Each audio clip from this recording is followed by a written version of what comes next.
where the public can let their imagination roam free. Education Maintenance Department. But this innocuous-looking building also houses something else, something magical. A place where the public can let their imagination roam free, for free. The studio offers the same tools of creativity many of the other United Cable Access studios offer. A well-appointed production studio with high-quality color video cameras and studio lighting. A complete control room with audio cassette deck, turntable, and a video roll-in deck with time-based corrector. A full complement of portable video equipment, including professional portable lighting kits, props and set materials. Also offers several special features, including a chroma set. Chroma key is an electronic special effect which allows users to place people or... You're watching KPPT-TV, West Hills Public Access Channel 93, serving West Hills, California, and surrounding areas of the beautiful San Fernando Valley.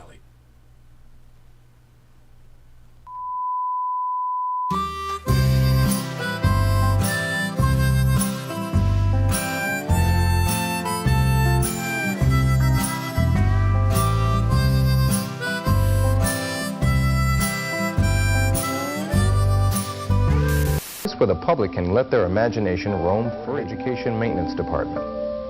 But this innocuous-looking building also houses something else, something magical.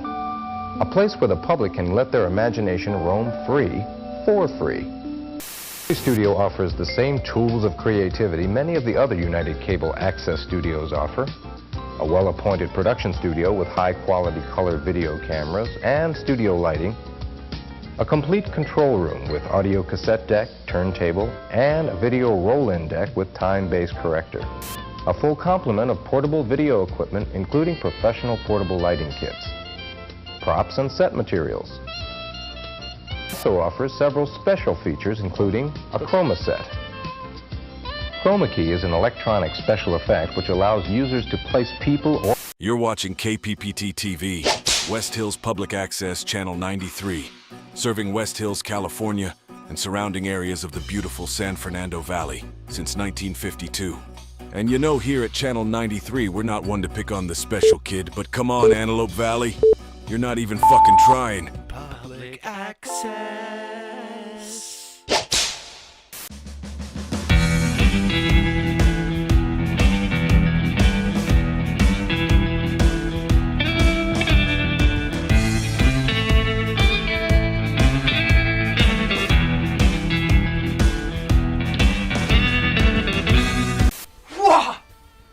Za, Shia! Come down to Hoppers and try the new garlic carrot za! It's Shia out of this world! But what if I want more Shaw on my za, bruh? Then ask for the Bodhi special, little orange dude! Shia! It's not gonna cost a lot, is it? Nah! Shaw? Shia! Shaw! Hopper's Pizza, now serving West Hills, California. Conveniently located on Devonshire Boulevard near the train tracks, across the street from the original Big Beach Burger. Voted one of West Hills' actual pizza parlors, 3 years running. Void where prohibited and take no responsibility for your decision to eat here. These are your decisions you're making. You're an adult. Make good choices. Now it's time for the KPPT-TV local weather report brought to you by Maconadilla's movie review. Sure, the daytime temperatures are heating up, but have you seen those evening temps? Yeah, you did. Come summer, you'll be praying for that double-digit nighttime fun while you slowly roast in valley temperatures that can only be described as Satan's butthole. So enjoy it while it lasts. And don't forget to watch Maconadilla's movie review. Weekdays right here on KPPT-TV, West Hills Public Access, Channel 93. Public access. Since 1960, folks in West Hills have known if their bellies are rumbling louder than a chemically castrated steer stampede on a hot summer's morn, it's time to mosey on down to Cookie's Chuck Wagon Diner. You see, old Cookie's been slinging the proverbial hash going back for well on near 70 years now. And sure, he's done things he's not proud of. Unspeakable things at the hand of a demanding 24-hour greasy spoon of a diner. But that's just what it takes to feed an alcohol habit that may very well be keeping old Cook alive. It's a sickness that he overcomes on a daily basis to bring you the finest steaks and stews in the San Fernando Valley. So come on down to Cookie's Chuck Wagon Diner. right on the corner of Devonshire and Owensmouth in the heart of West Hills, California. We'll be happy to see you, and you'll be glad you did, at least till the dysentery kicks in.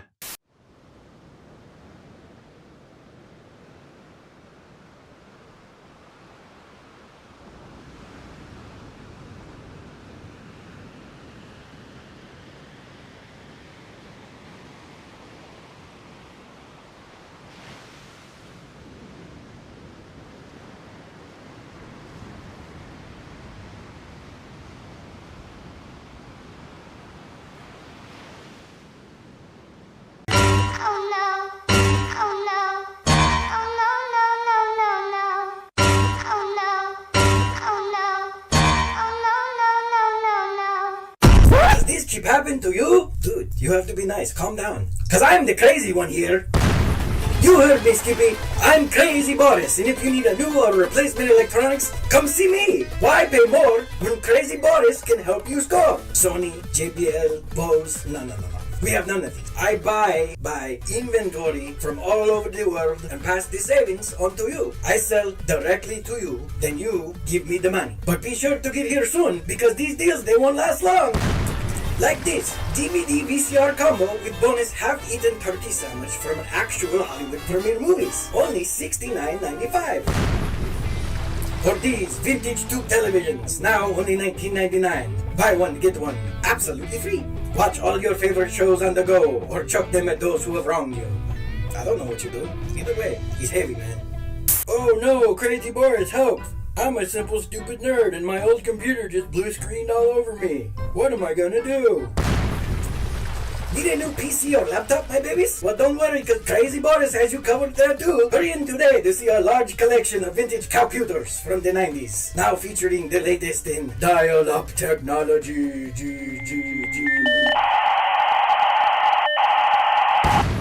Be sure not to miss Crazy Boris's bargain of the week. Remember, if it fell off a truck, boy are you in luck. You know, a lot of people, they come to me and they say, Crazy Boris, your prices are so low. How can you do this? Why would you do this? And can you please stop? And to them I say, no, I can't stop. Why? Why? Because I'm crazy. Why pay more when Crazy Boris can help you score? Only the hottest electronics at rock bottom prices. Come on down to Crazy Boris's today. The rotten smell also keeps the prices down. Why? Because I'm crazy!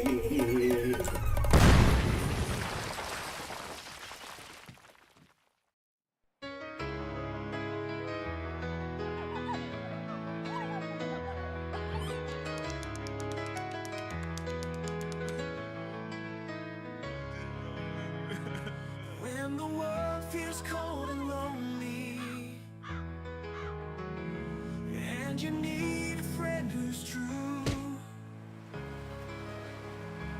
there's a can that's always waiting, just to share a night with you. With a value brand beer in hand, we can make a final stand. Feel the power of the night as we raise our drinks and fight. It's a beer.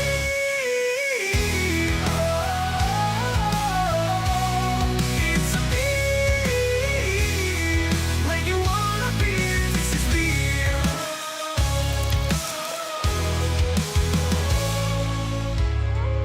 A real beer for real times with a taste that you can trust. Value brand beer. It still gets you there. From the desert to the sea to all of the San Fernando Valley. Coming up on West Hills Channel 93 Action News. Maconadilla? More like Maconadiva. How pending stardom has changed one of the stars of In All Night Live. So it's come to this? Celebrating a burger's birthday? Local institution Big Beach Burger celebrates their 60th year. And our featured story this evening, West Hills Crime Wave. A look at the Weaslovian crime gang currently wreaking havoc across the West Valley.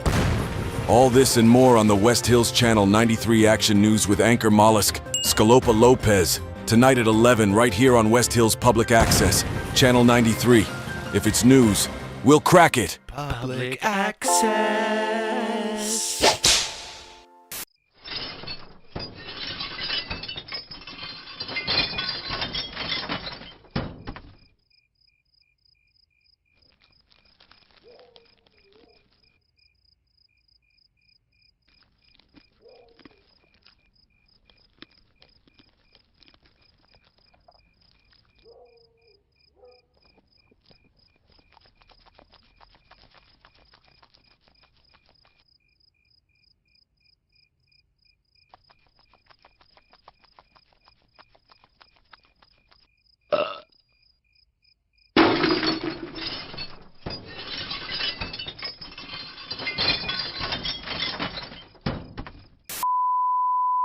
You're watching KPPT-TV, West Hills Public Access, Channel 93, home of the drunken weatherman. And now live from the KPPT-TV West Hills Public Access Property and Storage Warehouse. Welcome to An All-Night Live Creative Chaos, the show where imagination takes center stage. Join as we dive into the wild world of puppet building and live character drawing, where ideas come to life in real time, mistakes turn into masterpieces, and creativity has no rules. Whether you're a seasoned artist or just picking up a pencil for the first time, grab your glue, your sketches, and your sense of humor. Because during creative chaos, the only thing you need is the will to make something amazing. Now, let's get messy with your host, Jason Amodeo from Spectacle Monster. This is An All-Night Live Creative Chaos.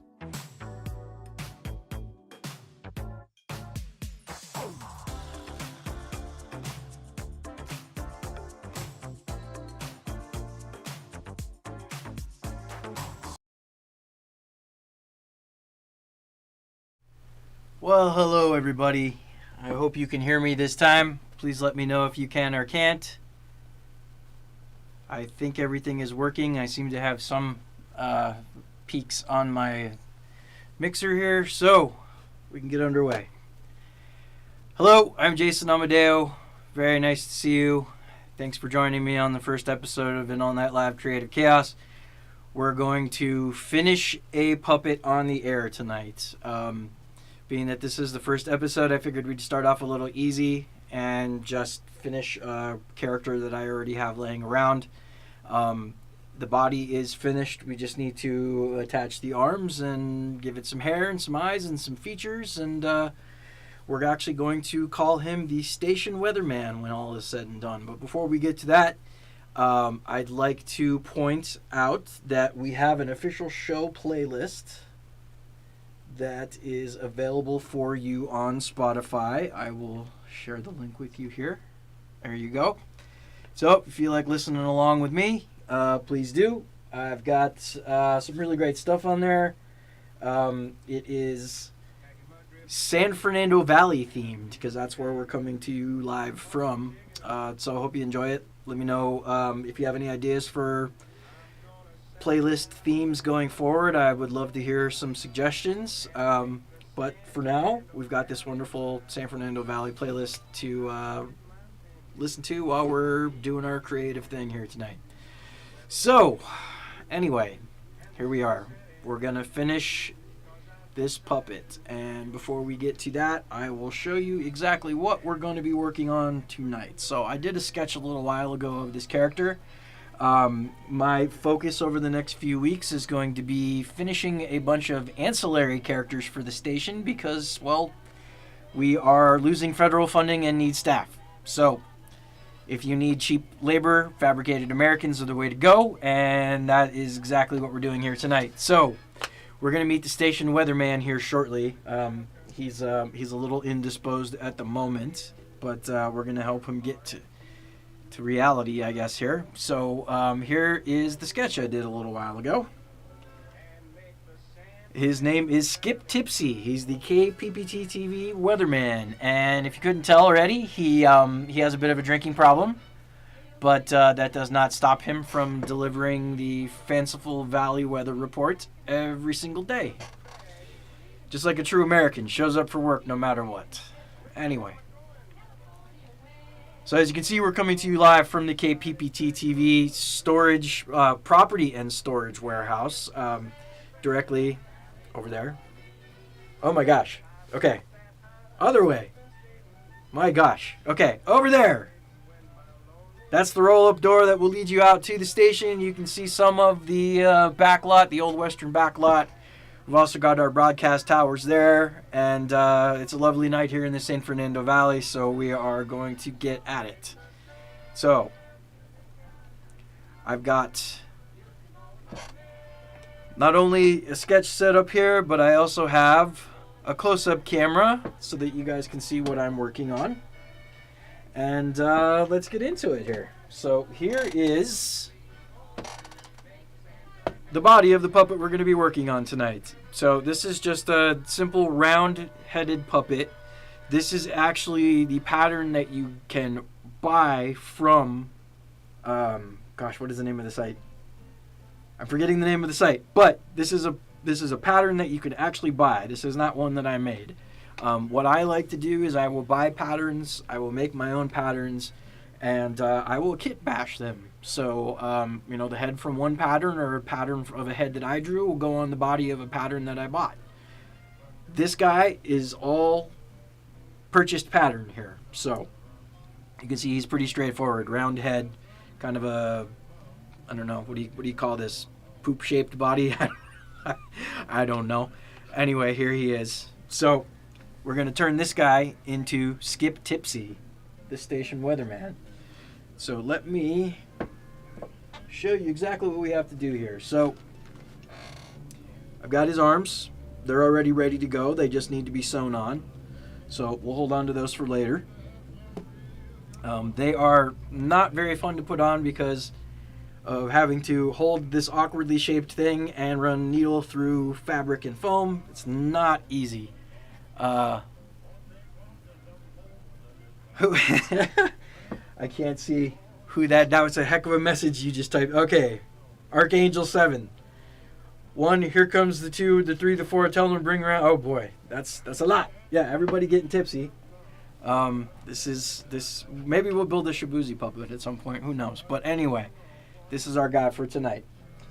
So, I have here a number of elements that we're going to have to attach. So you can see I'm not attaching this now, but just so you can see, he's got a nice little hairpiece to attach in a bit. We'll have to take and fix this so that some of the seaming doesn't show, because this is actually the wig from a doll, and I cut one end of it open so that it actually fits on the head of the puppet. That being said, I now have to hide this little piece of black net that shows through on the back. So we'll get to that in a minute, but anyway, he's gonna have a nice crazy hairpiece. I have some eyes. We've got some plastic eyes here that I purchased from puppetpelts.com.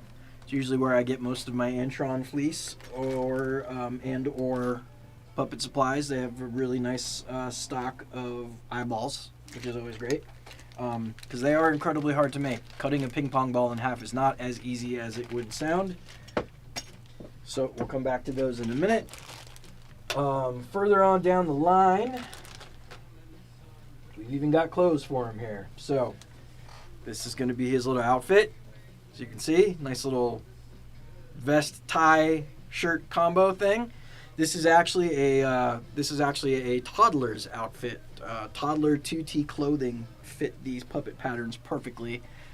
With minimal alterations, this is going to look really good on him shortly. We need to give him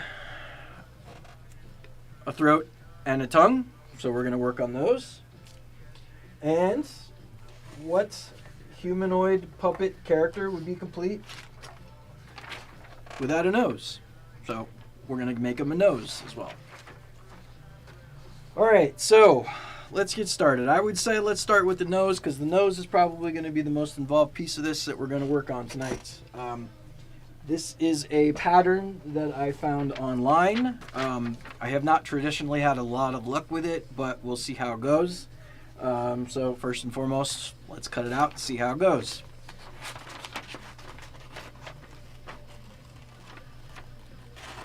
I traditionally have not had to make a lot of noses for the puppets that I build. I usually build kind of, animal humanoid characters, and they usually take, I usually just use a 3D pattern that I print. It's usually either a dog nose or a wolf nose or, what have you. I have not had to make a lot of traditional puppet Muppet style noses in the past, because when I have, they have not turned out all that well. So we'll see how this goes.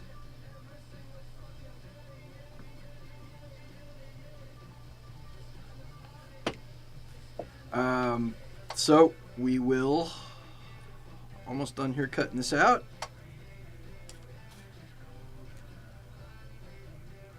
If you have not found the playlist yet, please do. We've got some really great stuff on there tonight. Like I said, it's all Valley themed.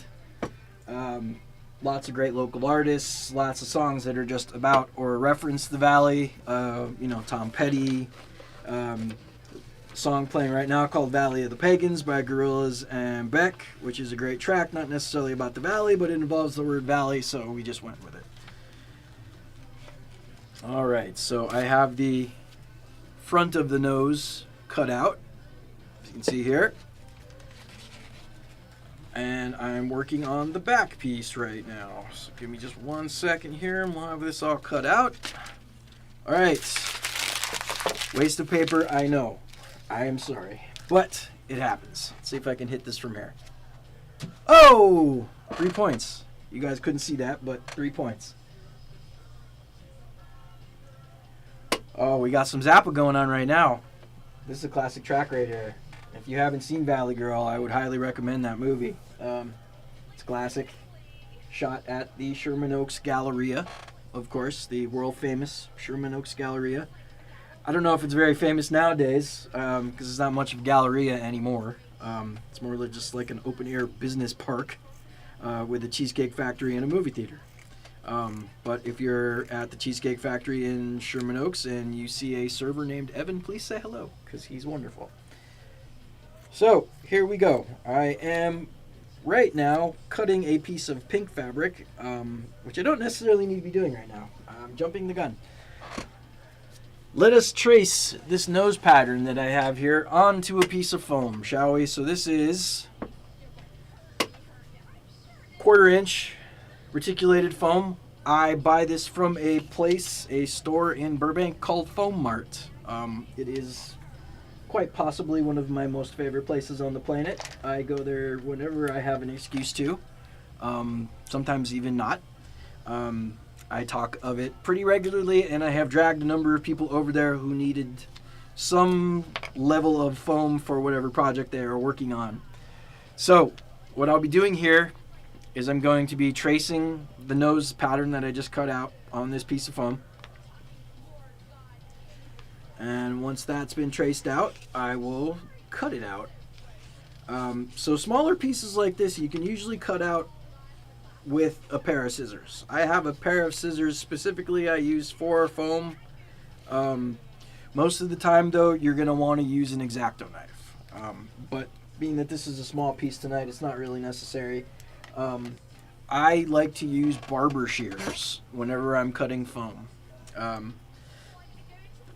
That does greatly improve your ability to maneuver and go around tight corners and things like that, because cutting this is not easy. Also too, wanted to show off real quick before I got too busy.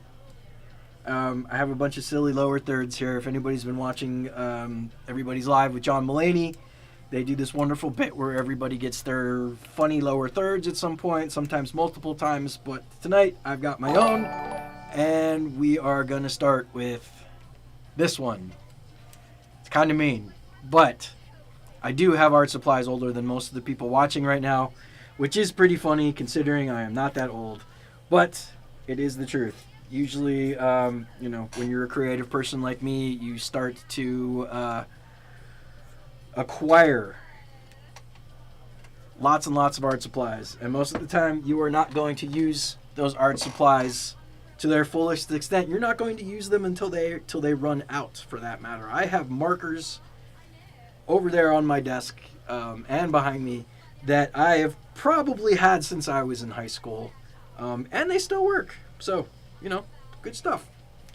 But anyway, as you can see here, I am cutting out this nose that I just traced onto the piece of foam, and in a moment I will show you how we are going to glue this together to create that classic Muppet egg-shaped nose that you can see on a lot of different characters, Guy Smiley and the blue guy who, I don't know his name, the blue guy that orders soup from Grover all the time. I probably knew his name at one point, but I don't anymore. Also, while I'm here and working on this, I'd like to say a wonderful happy birthday to Kermit the Frog and the Muppets. Today is their 70th birthday. Starting as a public access television show in Washington, D.C. And now, the wonderful stars of stage and screen that we've known for our entire lives. So, here is my cutout piece of foam. So what we are going to do is we're going to glue the top piece together like this, and then we're going to glue the bottom piece together like this. And you can already kind of see what ends up happening to the foam. It becomes a little bit of an egg-shapey, foamy, flexible thing here that we're going to be able to fabric, cover, and turn into a nose. So, got some Otis Redding. Love this song. If you have never seen a movie called 3 Days in the Valley that features this song pretty prominently, I highly recommend it. It's one of my favorite indie films from the 90s. Not a lot of people know about it. Stars a 19-year-old Charlize Theron, and boy oh boy is she gorgeous in that too. So highly recommend it. Lots of good stuff. It's one of those crime caper, multiple character angled stories that just wraps up beautifully. Glenn Headley, Danny Aiello, both really great in that. So if you get a chance to check that out, highly recommend it. I watched it recently on streaming again for the first time in a while. I think it was either Peacock or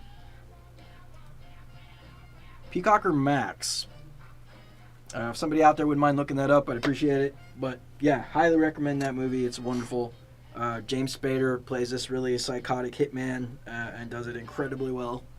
And Terry Hatcher, amazingly enough, Terry Hatcher coming in strong in that one. She plays a former Olympic skier. So check it out if you have never seen that movie. Cheers, Plastic Citizen. Good to see you, buddy. It's been a minute. I spilled it on my mouse, so we'll see if the mouse works in a little bit, but cheers. That was perfect. Okay. Oh yeah, it's going to be interesting to see if this mouse works later. Oh boy. Off to a flying start here. All right. Oh, come on, beer. Sit down. Okay, I'm going to put this on the table. Thank you, beer. If you haven't said thank you, beer, in a while, say thank you, beer. We're going to need plenty of beer over the next 4 years, I fear. So make sure you say thank you as often as you can. Great to see you as well, Plastic Citizen. I do miss doing the show on Friday night, but since we made the Maconadilla movie, everyone's schedules have changed quite a bit, and it's pretty hard to get everybody together on a Friday night anymore. Not to mention, too, we are a little all spread out. 2 of us in the valley, 1 of us on the other side of the hill. So you know how that is if you live in LA. The traffic just sucks. So here we go. I've got the top part glued. Now I'm gluing the bottom part. You will see me basically burn my fingers every time I put glue onto a piece of foam tonight. So please know that I am suffering for my art whilst entertaining. Yeah, it's tough, Plastic Citizen. It really is. But you know what? Everybody involved in All Night Live and all this other puppet stuff we're doing and the movie, we are pretty dedicated to what we're doing. And I don't see that ending anytime soon. We do a show called In All Brunch Live. We just started doing that this past weekend. We will continue to do that on Sundays, probably every 3 weeks or so. Hey, Archangel, yeah. Thanks, buddy. Thanks for jumping in there. Appreciate it. It's interesting doing this on my own. I have to look up and down at the chat whilst I'm burning myself with hot glue. So, here we are. As you can see, the nose. I'm going to cut to the close-up here. Hold on. So, as you can see, the nose here. Not quite a nose yet. We've got to put the backing piece on. But it's working well. Working well. So, hold on a second.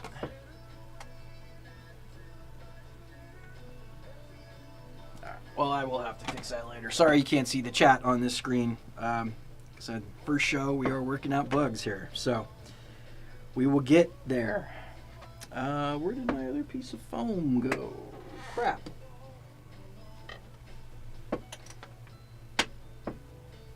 Oh, well, I don't know where that went, so we're just going to cut out another one. Here we go. All right, so the piece I'm going to be working on now is the back of the nose. So this is actually going to just be the part that actually glues to the puppet. Instruction has a weird note on it to say to cut a slit in it, and I'm not really sure why, unless you're planning on wearing it like a clown nose, which I am not. I don't like clowns. So that is not something I'll be doing anytime soon. But we'll see how this goes. Like I said, I've not had great luck with this pattern in the past. So it's either going to work or it's not. And that is part of the process here. Believe me, I've got quite a number of puppets over there in the storage closet that just probably, I don't know how to say it other than they probably weren't constructed properly. You know, and the crappy thing is, even if they aren't constructed properly or they're constructed in a way that makes them hard to use, you don't want to throw them away. It's really hard to even consider throwing away one of these things that isn't something that properly functions. So I have quite a few puppets in that closet over there that are probably closer to dolls at this point than they are puppets, being that they don't really function as they should. So anyway, here is the back of the nose, and we're going to see, my gosh, I think I'm supposed to, not really sure how this is supposed to be attached to this, because if I were to seal it on the sides, you can see, I don't know. See, this pattern confuses the crap out of me every time I try to use it. So let's see here. We got one side. All right. Well, for the sake of the old college try, let's give it a chance here. So what I'm going to do, I'm going to start with the top of the nose and slowly. Puppet-based Twitch show. It was based on an old BBC. Yeah, I love the young ones. Yeah, you got to get that going, man. That would be great. One of our regular contributors, Carlos, would absolutely adore that. He's a big fan of that show. I love the young ones. Anybody out there hasn't seen the young ones before, highly recommend. Go check that one out. Unfortunately, it's probably on that BritBox service now. Because we all need more streaming services, right? Alright, so you can see I've got the top of the nose glued to the top of the backing piece of the nose, and now what I'm going to try to do is slowly work this around and glue all sides to this backing piece. Whether it's going to work or not, we will see. But if it doesn't work, I have a backup plan. I've got my puppet triage kits over here to my left, and we will figure out a way to do it. I'm thinking if this doesn't work, I'll probably just yank out I have blank Easter eggs that I probably could have sold for a mint last month, considering the price of eggs at the moment. But I am not that deceitful. Not when it comes to that, anyway. So here we go. We got old Tom Petty going now. Love this song. Hope you're listening along. I will share the playlist link with everyone again. And if you are out there and so inclined, don't forget to tip your host. I would absolutely appreciate some tips, some love, because this puppet materials cost money, and I am unemployed again for the 4th time in 5 years. Thank you, COVID. It's been a real adventure since the old Rona hit, and I found myself very lucky during the Corona lockdown to work for Warner Animation. Probably got double the amount of credits that I would have if I were working there under normal circumstances, which was really great. But they laid me off at the beginning or the end of 2022, just as the industry strikes were happening.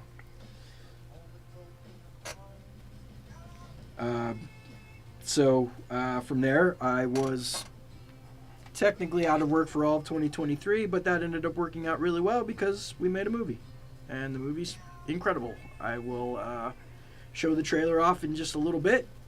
Really hope everybody can get a chance to see it. We are going to be in Chicago next week for the Chicago Horror Film Festival. Really looking forward to it. I have never been to Chicago, so it should be a good time. Going with two of the three producers of the movie, and well, I guess actually, what is it?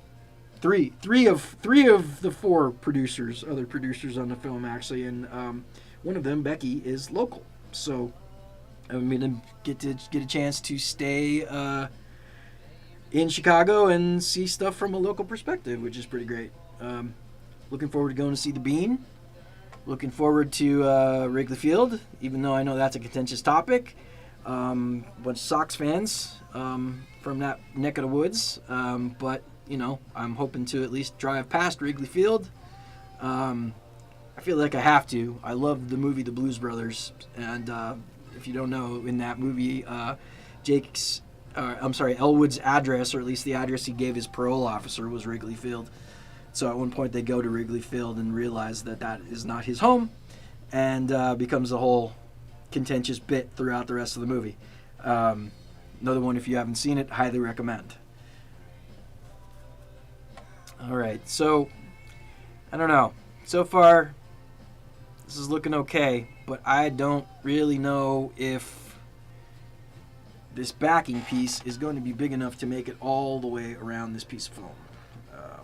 But we'll find out together, shall we? I hope everybody's having a great Friday night.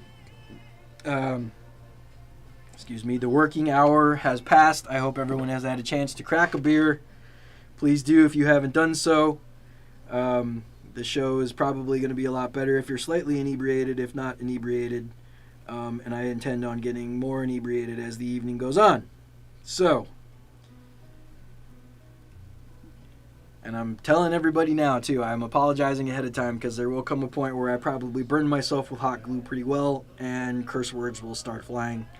My husband and my boyfriend will tell you that whenever I do so, whenever I'm working on this stuff around the house here, I burn myself quite frequently. And yeah, so it's tough. It's tough. Anyway, I'm gonna cut back to the desk view because looking at my man boobs is making me uncomfortable.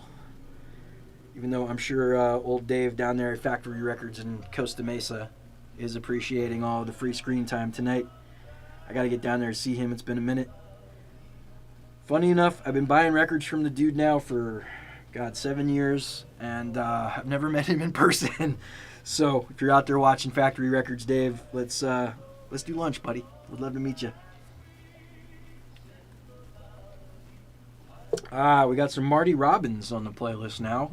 If you don't know who Marty Robbins is, you may be familiar with a song called El Paso.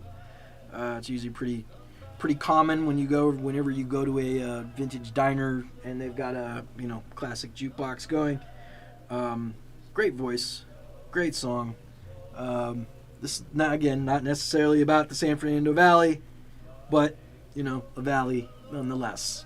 As I was putting this together, I actually removed a few things that weren't San Fernando Valley related, just because they weren't San Fernando Valley related. But highly recommend a country artist by the name of Charlie Crockett, who has an album called The Valley.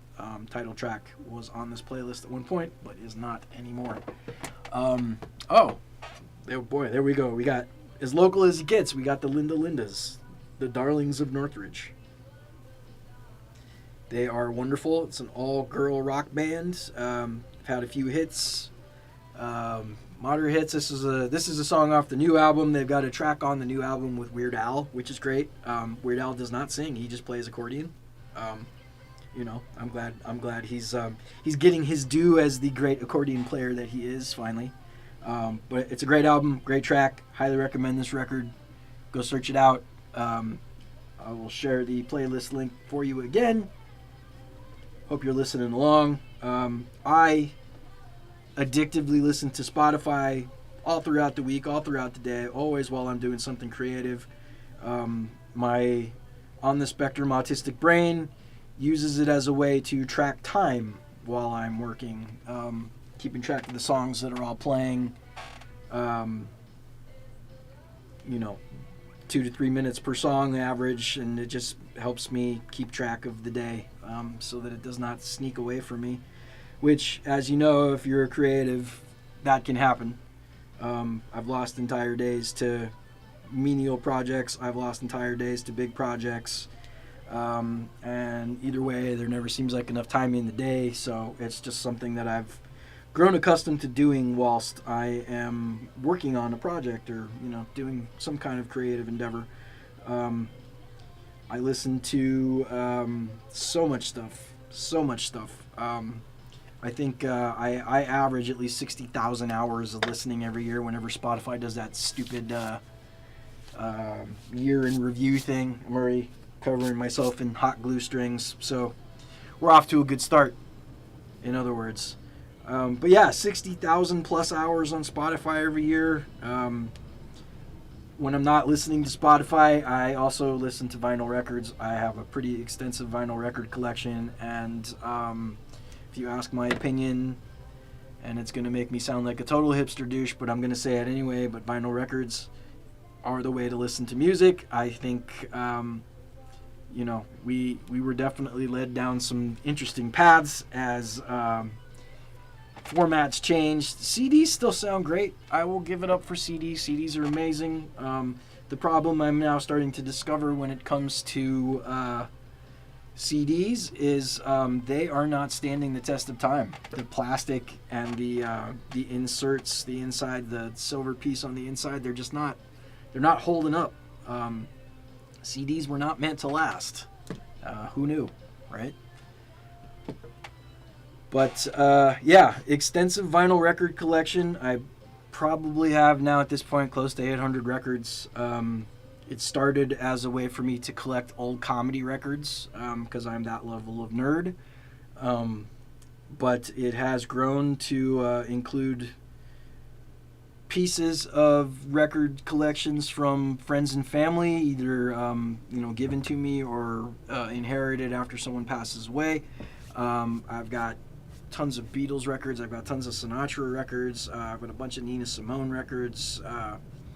My comedy records. I think it's taken 5 years. I think about 5-6 years now for record stores around Burbank and just the ones that I frequent regularly to replenish their comedy sections. I just, over time, just bought everything I could get my hands on, anything that I, was interested in, or anything that just popped up randomly, or, there's even a lot of stuff out there that I bought that I didn't know existed.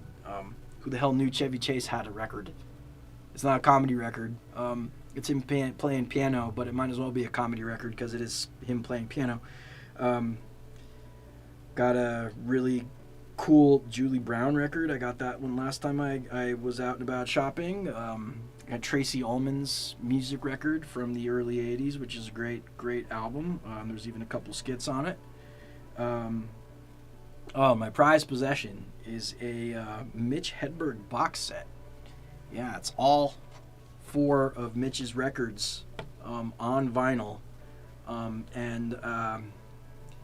Mitch altogether, the probably more well-known Mitch Hedberg record is an expanded version. It's a double LP, which is great because that record was awesome to begin with. So having more Mitch is always great. If you don't know who Mitch Hedberg is, what's wrong with you? Please figure that out. Go check him out. My gosh, and I've got all of Robin Williams' records. Got to have those, right? Most of the National Lampoon records, I have those. I've got a pretty extensive collection. I'm a very big comedy nerd. My bathroom is actually even decorated in comedy. I printed out a bunch of black and white photos of comedians and just, comedy icons, and decorated my bathroom in comedy. It has been called potty humor, which is great. But when you're in there doing your business and you're surrounded by your heroes, I guess it can be somewhat inspiring. Well, let's see here. All right, well, you know what, folks? This might be working. This looks pretty good. Wow. All right, well, you saw it here first. This is the first time this pattern has ever worked for me. And it's going to look pretty good when it's covered in fabric, too. So, all right, old Skip Tipsy's got a nose. And I'm actually going to show you, so I'm going to cover this in fabric, but since he is supposed to be a raging alcoholic, I am also going to take some paint and dry brush and stipple it to give him, what do they call them, the gin blossoms. He's going to have the gin blossoms on his nose. Not the band, the actual, distorted blood pock, I don't know, what are they, blood pock marks. It just means you've been drinking too much is what it means. So you get to that point where you got those red marks on your nose, you better knock it off, because you're headed for a world of pain. If you weren't already in one to begin with, I guess. I don't know. You do you. Whatever you got to do. All right. Well, holy crap. Yeah, look at that. Nose. Puppet nose. Here we go. All right. So you can see gross pink phallic puppet character without features. I'm actually going to give him an orange nose. I figured it would stand out really well on the front of the face and would make the gin blossoms I'm going to paint onto the nose not seem so prominent. But yeah, awesome. All right, so let's. Sorry, I was reading my texts. So my buddies were bugging me over the last week to do this show. It's something that I had been planning on doing for quite some time. But being the creative person that I am, if you are one yourself, you will understand when I say that putting yourself out there can be really fucking scary. Excuse the curse word. But here we are. So I'm trying it out. I hope it works. We've got 3 people out there now. I'm hoping we get some more. We were up to 6 a minute ago, and hoping they come back. If you're still out there, please say hello. Please stop in. Please hang out. We're just going to be sitting here tonight making puppets. Making a puppet, I should say. All right, what do we got on the playlist now? What do we got? I can't read that on my screen. Okay. What do we got? What do we got? Well, the tablet hasn't caught up yet either, so we'll figure it out together. I can't tell. Oh, it's Frownland, but I can't see the artist. I forget who did that song. Anyway. Alright, so what I think actually we're going to have to do in this nose is I'm going to have to cut out a second one of these, but I'm going to have to do it on some fabric. That will require some stitching. So same thing that I did with the foam. I'm going to have to stitch that part and that part so that they come together. And yeah, we'll go from there. So, got my orange piece of fabric here. If you can't tell, I do have a thing for orange. Can't help it. Was a few years back, I actually had a really severe tooth infection, and nobody could figure out what the heck was wrong with me. So I learned and started meditating, and just to help manage the pain and everything I was going through. And the color that I kept seeing while I was meditating was orange. So it's kind of just become my go-to favorite color, my color for everything. I probably use it too obsessively in my designs, but I don't care because I like it. And yeah, I mean, It's a color that inspires creativity. It's just a color that makes people happy. It makes me happy. So why not go with it? All right, so important lesson here tonight. These scissors right here, these ones, I'll cut to the close-up. These are fabric scissors. Fabric scissors, listen to me here everybody very carefully. Fabric scissors do not get used on anything other than fabric. If I catch you using these on anything other than fabric, I will come and find you.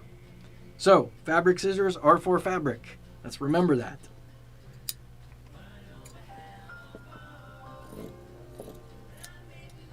All right.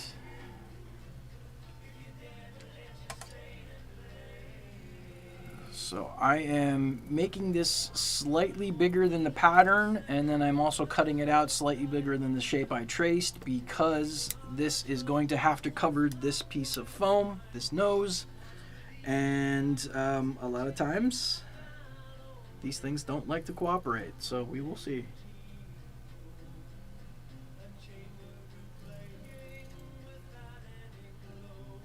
So we got some Jimmy Webb going here. Campo de Encino. If you are in Southern California and you are looking for a cool place to go check out, the Campo de Cahuenga, yes, also great. That was where the Mexican-American War Treaty was signed, across from Universal Studios. Campo de Encino is a beautiful park with a lake. I didn't know it existed up until a few years ago, and I've lived here, born and raised, lived here all my life. So it's always wonderful finding little things like that whenever you're out and about in your hometown. I mean, for that matter, too, I was with my dog at the vet a few weeks ago and drove down DeSoto to the other side of Ventura and found a really great park up against the mountains and the hills out there. So always, oh, see, I almost did it. You don't even want to cut thread with fabric scissors. It's a no-no. So I'm going to put those back in the cup.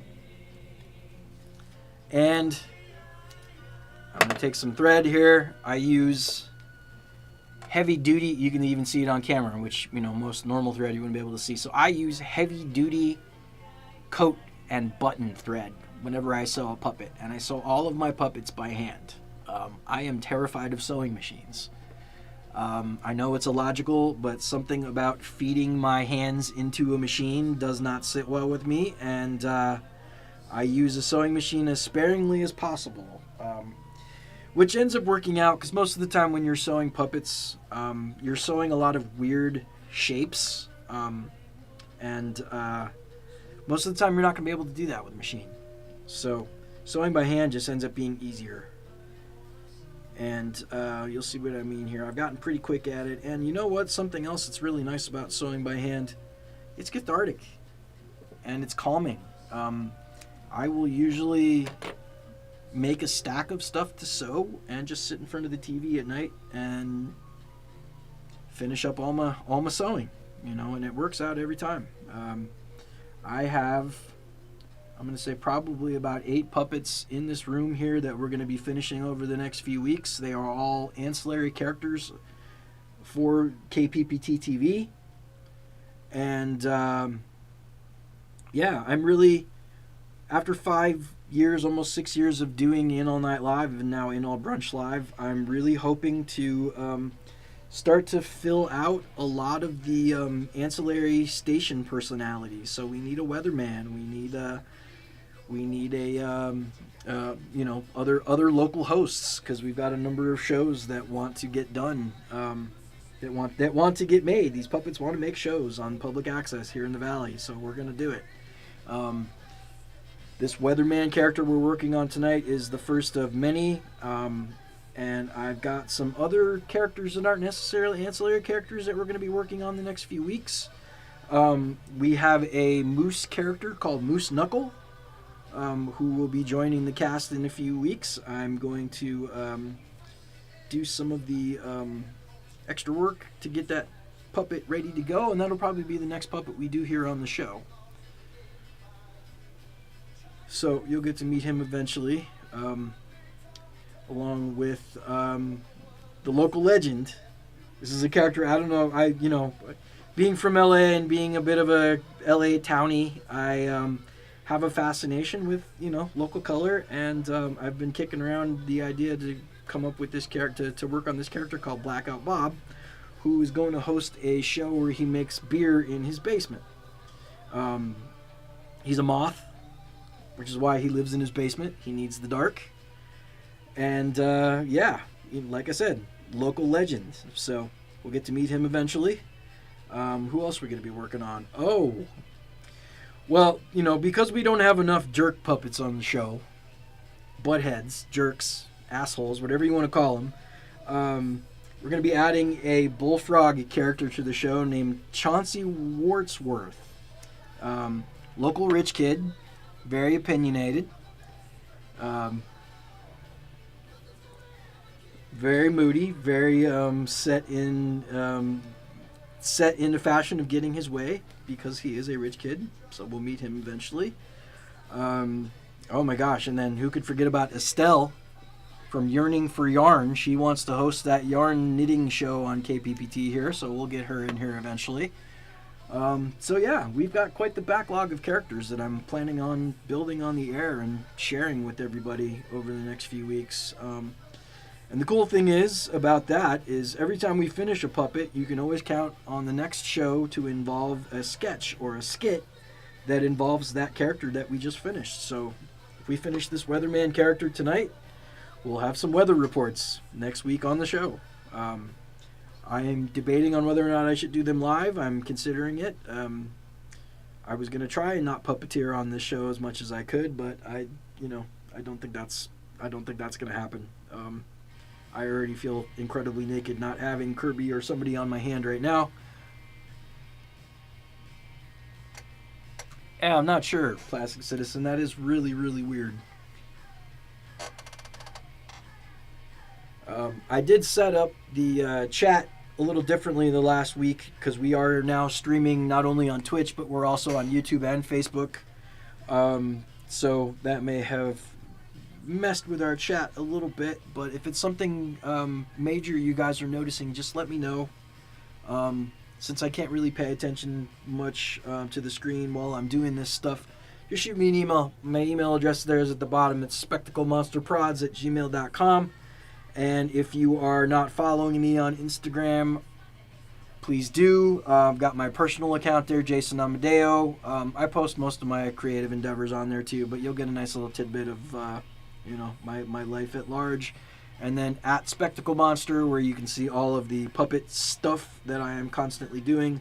I don't update it as much as I should. I haven't been building very much the last little while. I think movie burnout definitely got to all of us on the McConadilla movie, but we're all now just recovering just in time to make the big promotional push. Hopefully we can find a distributor here in the next little while, and everybody can finally see this little opus we've been working on. I'm incredibly proud of it. I'm so proud of everybody that worked on it.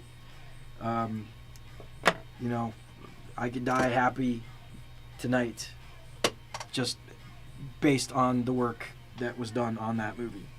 It's wonderful. It really, really is. And how often do you get the opportunity to do something like that with your friends?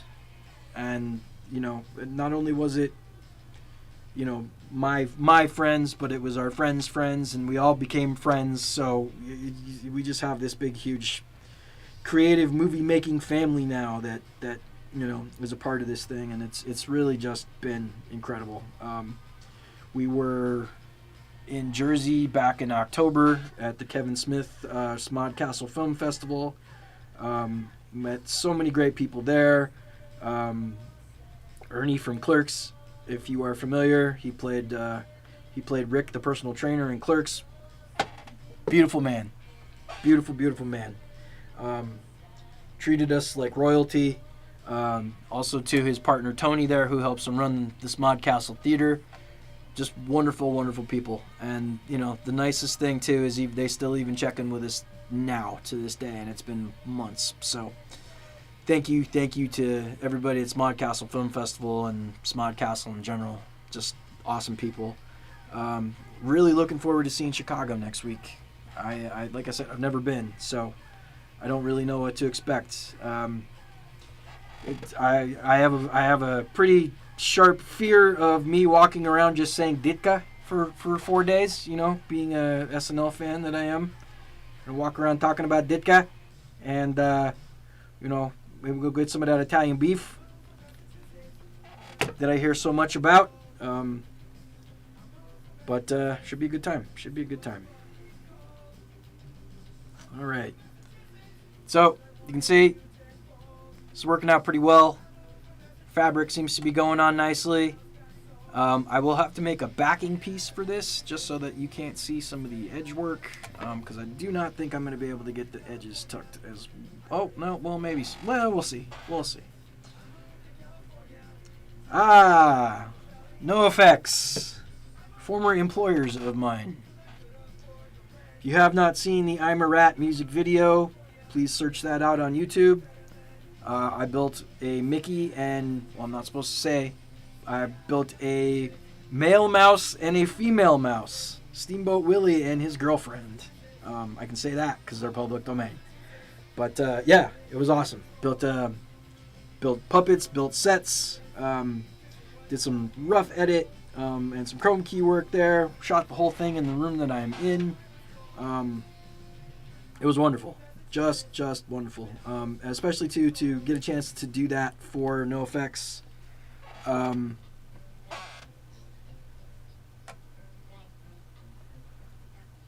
Really cool to work for NoFX, especially last year, being that they were kind of winding down and going their separate ways.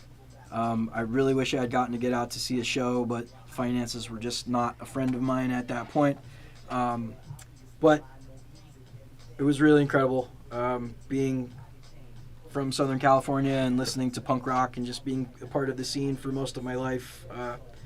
To get to be a part of that has, you know, that was really cool. Yeah, last few years have just held quite a number of really incredible experiences. Some of the hardest times of my life, but at the same time, I'm getting really amazing opportunities, and I'm just so grateful for that. So grateful. Anyway, there's our nose. Oh, that's awesome, Plastic Citizen. Yeah, I was really actually hoping I would have gotten to meet Fat Mike, but just knowing that he's got my puppets in his possession is pretty damn cool. I watch his social media posts and stuff all the time, just hoping I'll see them in the background at some point. But yeah, it was pretty cool. We did the video, and then a few months later, handed them off, and they are in Fat Mike's possession as we speak. So, Fat Mike has seen my work, which is pretty damn cool, considering I've seen all of his work. That's like the first time I've ever been able to say that about anybody I idolize. It's pretty cool. Thank you, Queen Cream. Nice to see you. Queen Cream, ladies and gentlemen. I highly recommend you watch her stream. She seems to be streaming up a storm these days. Different video game every time. Helped build her set. So if you get a chance to check out her stream, please do. Please subscribe. And yeah, just be sure to check in whenever she is on the air. All right. Well, I'm trying to decide whether or not we need... Yeah, thank you for stopping in. I appreciate it. So, well, okay. So I think I'm going to end up putting a backing piece on this. I don't necessarily think I have to, but being that I'm going to have part of this nose exposed and hanging just below the top lip, I feel like I should probably cover it up. So, let me do that. All right. All right. Really surprised, everybody. This is this pattern has never really served me all that well, but it seems to be working out tonight. So it's my first proper Muppet nose right there. Use the seam. Well, I guess I could probably pick the seam out a little bit. So One of the cool things about working with most blanket fleece, I'm seeing the chat. It's just really hard for me to see the chat and work on something at the same time. So I'm getting it as I can. But if I have missed anything, please let me know. Please shoot me an email. I would love to hear from you. Any suggestions for the show, please do. Like I said, this is our first episode, so I am, I'm figuring it out just as much as everyone else is at the moment. But anyway, so like I said, back to what I was doing here. So the nice thing about working with most fleece, let me get to the close-up here. The nice thing about working with most fleece is you can take a knife or something sharp and just kind of pick out the fuzz or the seam a little bit, and it covers up the thread. So as you can see, some of it's working, some of it's not, but you just kind of pick away and brush away at it, and eventually that seam disappears. It works a lot better when you're using something like Antron fleece. What I'm using here is Blizzard fleece. So this is the stuff that they make blankets out of. It's cheaper than Antron fleece because Antron fleece is hard to find and it's expensive. And most of the time you can only find it in white, so you have to dye it yourself. I do not have the facilities to do such a thing here, so that is not something I can do. I buy Antron fleece from a site called Puppet Pelts, which has a great supply, great supply, and it comes in hundreds of different colors. They sell all kinds of eyes and all kinds of other puppeting supplies, so if you have a chance to check them out, please do. Let me have a sip of my beer. Alright, well, let me actually cut a square of this out first. I need to fix that so we can see the chat. Alright, sorry everybody, give me just a second here.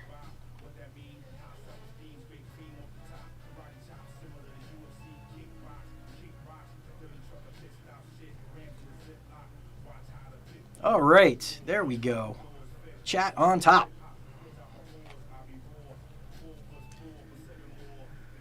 Alright, so let's cut out the square of fabric. I'm using my barber shears normally they use for foam. They did not cut this very well. Hence why you use your fabric scissors. Use your fabric scissors on fabric only. Alright. The meat bag is here too. That's right, the meat bag is here. He's always here. He's always hanging around. Like a side of beef. Alright, so a little bit of glue on the back of this. Ooh, I am just about out of glue. I'm going to have to put another glue stick in this thing here. Alright, down it goes. Alright, so we'll hold that there for just a second. We'll find my glue sticks here in just a moment. Oh, excuse me. Just like on In All Night Live too, by the way, I know there's been a couple of donations already. Thank you so much. If you're out there and you don't mind throwing a few bucks or a couple of cents or whatever you can spare my way, Tilly is always happy to take a donation. So throw some cash in the till, and thank you for doing so. It goes to buying more puppet supplies, and hopefully at some point it starts to feed me, because I cannot find a job to save my life at the moment. So if you see this stream randomly on some Tuesday afternoon, you'll understand why going forward. But either way, it's getting stuff done. Alright, so here's the fun part. I'm going to have to try and get the edges of this sealed up as much as possible so that you can't actually see the foam and the edges of the fabric. So I will probably be taking my time going around the edges of this just to make sure that all the pieces are secure.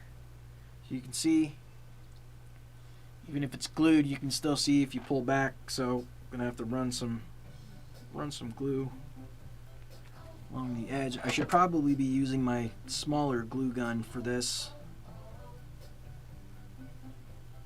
but we will make this work.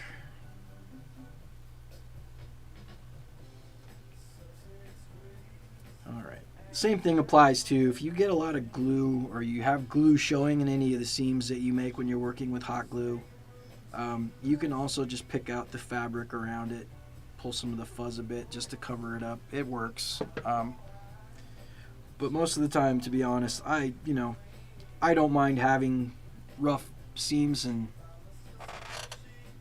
glue and anything showing because these are handmade. Let's face it, this shit's handmade. You're going to see flaws, you're going to see edges, you're going to see creaks and cracks. I've got a few puppets that don't have fabric attached to the body very well. You're not going to see that with clothes on it. Thank you, Plastic Citizen. Thank you, thank you, thank you.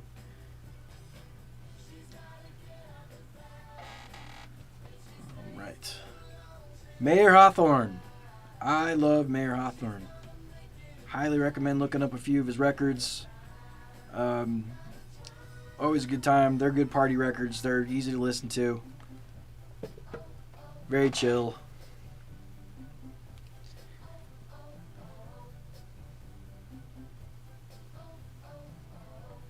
Let's cut to the desk shop, shall we? Alright.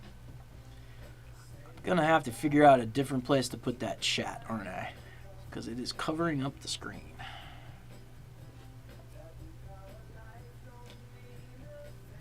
Alright. So there's one half. Oh, missed the spot. I'm going to do that.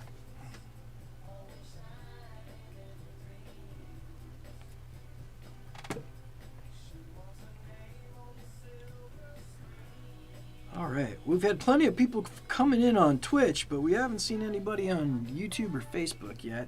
It's been a bit of an experiment with having those other two platforms going. We had some complaints about people not being able to use or getting locked out of their Twitch accounts, so I figured it'd probably be a good idea to explore using some other platforms. And yeah, I think we had a couple of people watching on YouTube on Sunday during an All Brunch Live, which was cool. That was a first. Hopefully it becomes a regular thing. I think YouTube's the way forward here. Biggest streaming platform in the world, beating Netflix and Disney Plus and all the above. So YouTube is here, and it's here to stay. All right, almost there.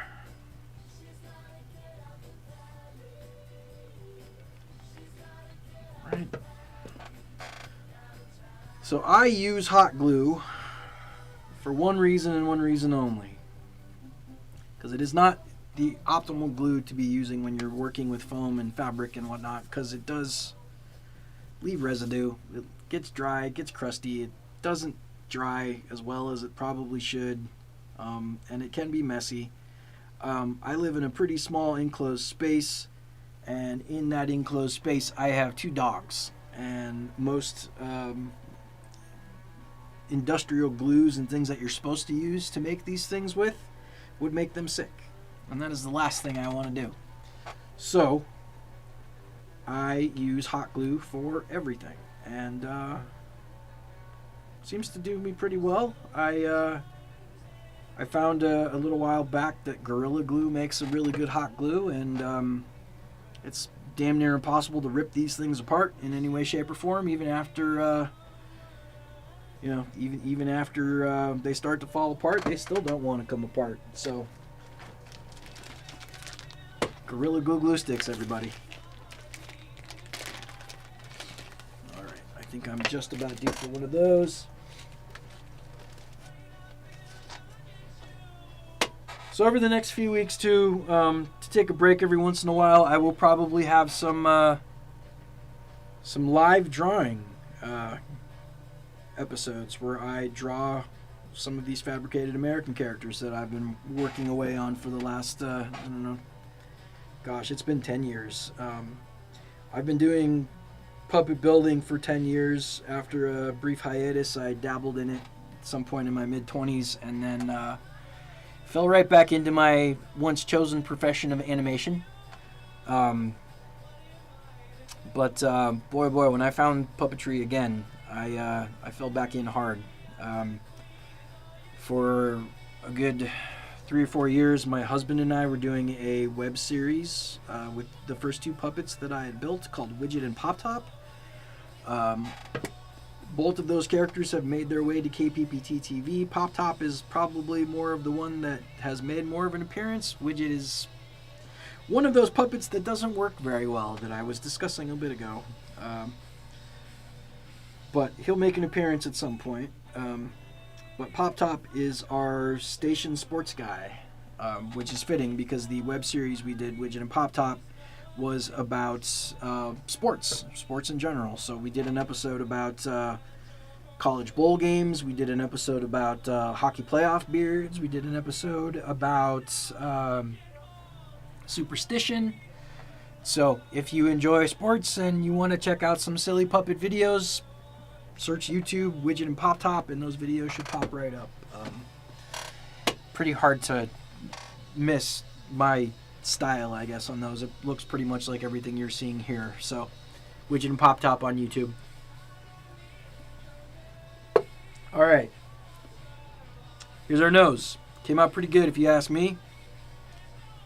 Pretty excited. I resisted working with this pattern for the longest time just because it never really worked out the way I had hoped every time I tried to use it, but we're in good luck tonight here, I guess. Alright. Because I am cutting around dry, hot glue, you will notice that I am not using my fabric scissors, and again, that is because fabric scissors are for fabric only. The hot glue would dull the shit out of them, and that is not something I want. So, I am using my regular paper scissors, which I guess at this point are pretty much multi-purpose. Oh, thank you. You already found them, Plastic Citizen. Thank you. Yeah, those were a lot of fun. That was my introduction to chroma key work too. For a good year and a half, my husband was nice enough to allow me to hang a giant piece of green fabric in the middle of our living room, and that was where we recorded an episode every week or so. And it was a lot of fun. The Weaslovians were initially going to be characters on that show. They became characters on And All Night Live, kind of our steady heavy characters. Oh, thank you, Jeff. Look at Jeff is subscribing to his own channel. Thank you, buddy. So yeah, lots of fun. Most of the stuff that ended up on And All Night Live I actually built for Widget and Pop Top because there was a point where I was going to reboot the entire thing. It was Queen Cream. Thank you, Queen Cream. Thank you so much. I thought you were Jeff. I'm sorry. I have Jeff on the brain. That's how much I love my buddy Jeff.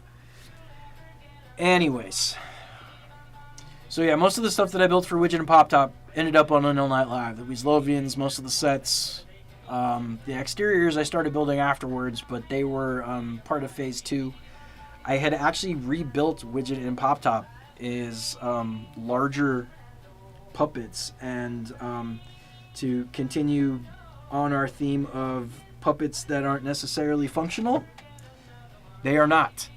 They are huge, and they are heavy, and they are not easy to hold up, so they have not seen much of the light of day. The Pop Top that now appears on And All Night Live is Pop Top number 3. So, I've learned a few things since then. Those puppets, when I was trying to reboot that whole series, that was a thing. They look really great. They look amazing. But boy, oh boy, were they not functional. That was a big crash course for me for a little while there. Jeff's throwing beer at me. See? Look at him throwing beer at me. He ain't even here and he's throwing beer. Don't throw beer, Jeff. You're wasting it. Ugh. Alright. My gosh, what time is it? Alright, well, I was going to take a break at some point. I need to get another beer and use the facilities. But I see that there are 6 of you here now, so I don't want to leave yet. Because if I leave, I fear you'll leave. So anyway, alright, well, I have some stuff on this to keep trimming.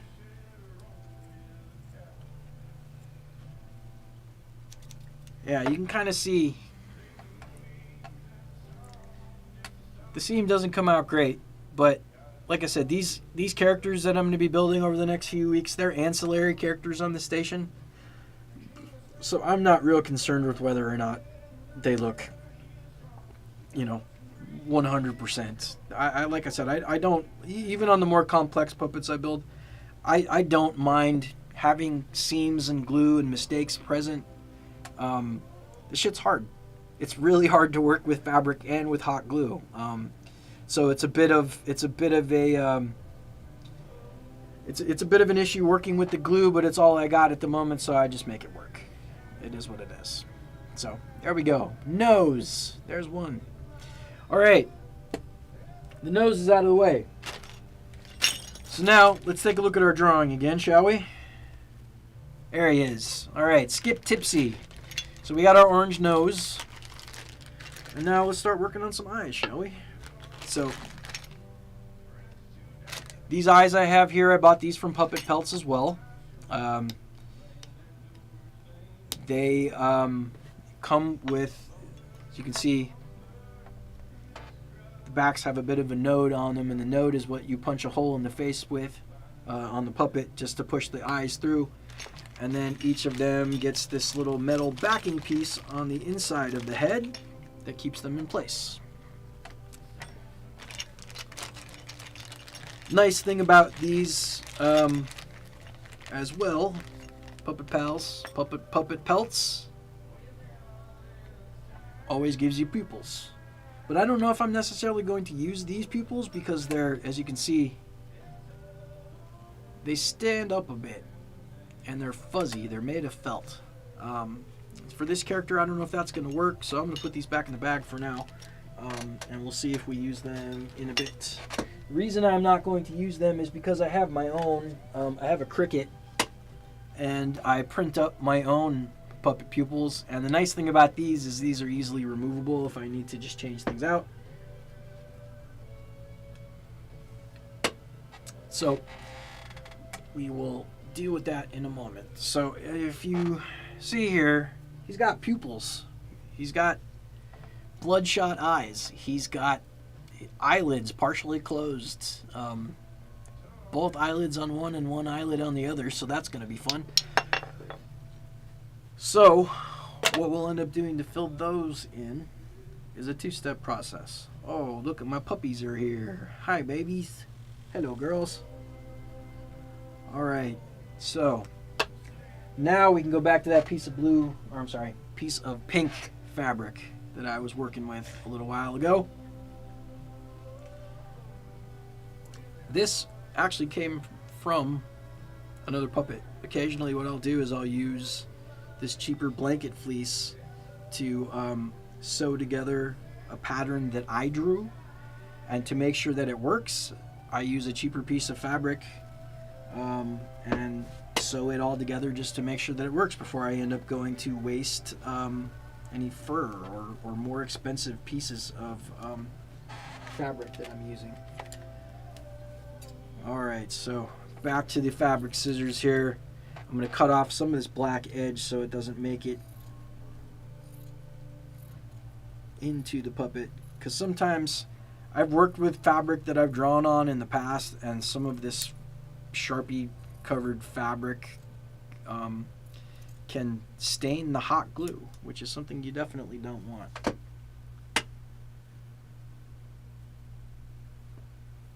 What you doing, Lola?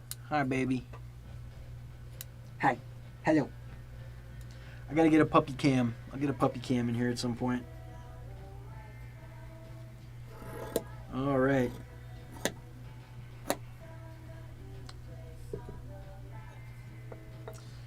So, here's our piece of pink fabric. We're gonna end up doing something like that. But before we do that, we need to add a bit of man liner. Helps make the eyes stand out. So we're going to add a very, very thin line of black felt to the edge of this fabric. And again, being felt, fabric scissors. Green Gables gal, you should be tipsy. It's Friday night. Thank you for joining me. I really appreciate you. So we are in the middle of building a weatherman for KPPT-TV. And his name is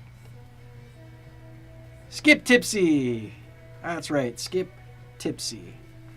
He's the KPPT-TV weatherman. Anxious Alley is here. Hi, Anxious Alley.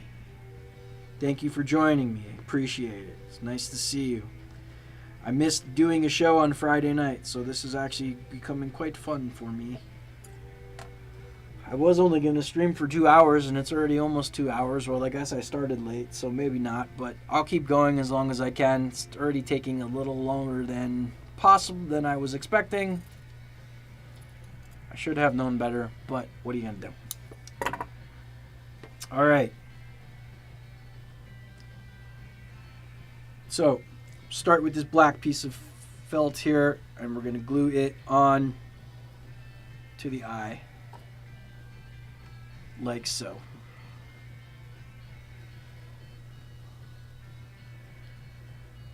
Awesome. Oh, so nice to see Facebook's working.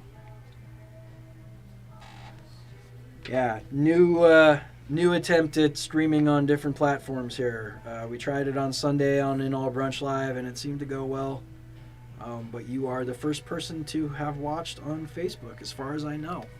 It's really awesome. All right. Eyeliner piece 1, glued.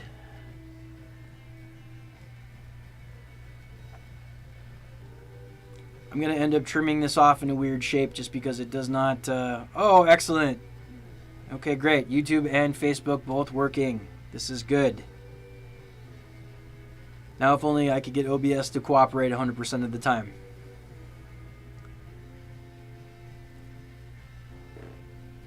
Anyway, there's that eye. So, let's put a little bit more glue on the top here before I cut some off. I will just... love this band, another local band, Winnetka Bowling League. Especially this song. I sing this song a lot. So, I hope you're listening to the playlist along with me. Here's the link again.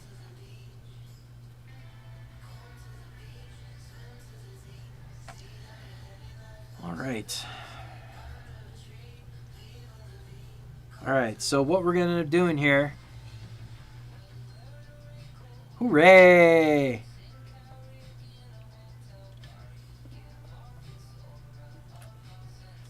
Alright, gonna need a beer here in a minute. So anyway, black piece of fabric on. Now we're gonna cover it with some pink, but we're gonna leave a little bit of that black showing to simulate, I guess, an eyelash or eyelid, eyeliner, I don't know. It's something that the Muppets do. It's something that I have done in the past, so we're going to do it together. See? Just like that. So now I've got to glue that down. Eyeliner. Okay, Plastic Citizen calls it eyeliner. We're going to call it eyeliner, so it is eyeliner. Alright, I'm going to trim off some of this black here, because we don't need it.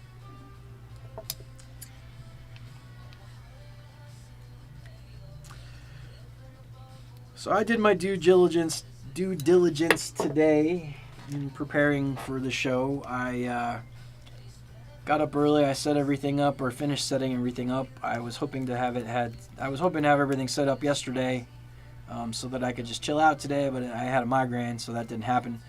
But in preparation for this today, I spent most of my afternoon watching Conan O'Brien. His travel show on Max is really great. If you haven't had a chance to see it, highly recommend. It's really funny watching people in other countries react to his idiocy. And boy, oh boy, is it unhinged a lot of times, because he doubles and triples down if he finds that somebody isn't enjoying like they should be, which is always great. So then I watched the Mark Twain award special that he was presented with an award in a couple of weeks ago. It was pretty great. And also watched this week's episode of Everybody's Live with John Mulaney. If you haven't seen that yet, my God, what are you doing? You're wasting your life and you're just denying yourself joy. So please check that out if you haven't had a chance. All right, so I trimmed the back of that a little bit. Go on, baby. Go on. Every time my dog walked past, I see the camera shake. I'm just waiting for it to fall over. But we'll see. Okay, so eyeball. Let's glue this piece of fabric on, shall we? So what I'm going to do is put a line of glue on the fabric, the pink fabric itself.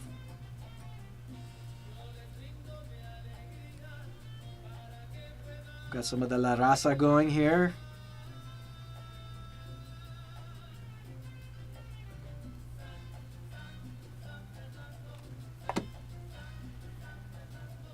I'm sure this is about Spain and not necessarily the Valley, but, you know,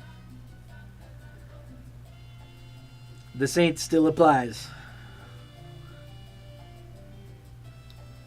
Alright, so, as you can see, there's our eyeliner. It's glued down in the front. Give that a few seconds to dry, and then I'll trim out the back.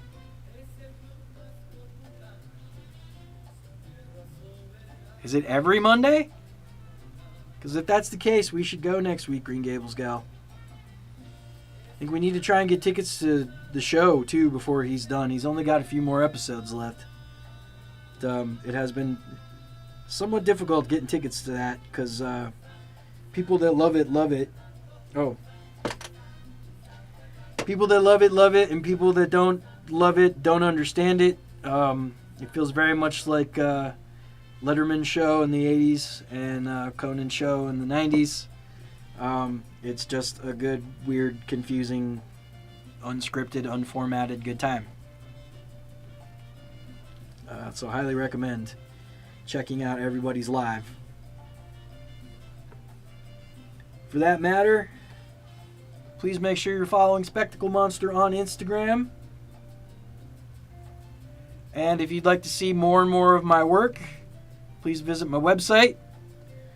You can see a lot of my video clips up there. You can see, what I have done over the, hate to say 30 years span of my career, but we're getting to 30 years span of my career at this point, which I think is contributing to me having a hard time finding a job.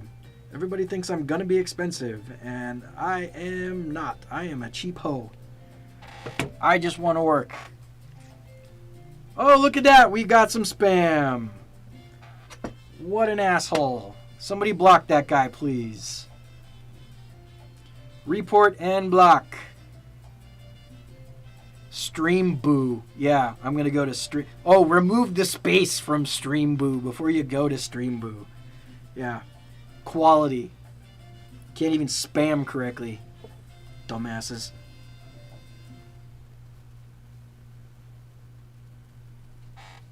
Stream boo.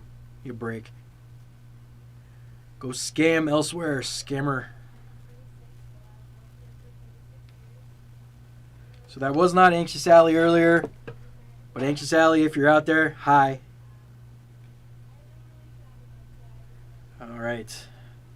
Oh, would you look at that? The Killers. And that song they did about West Hills, where we just happened to be coming from live. Getting there. See, we've only got to do this like one more time. And this one's going to get the second eyebrow, or the second eyelid on the bottom. So.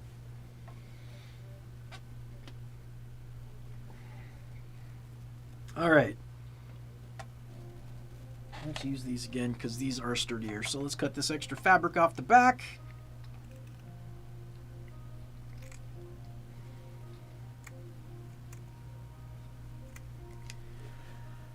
Alright, there we go. So there it is. There's one lid. Only 3 more lids to go.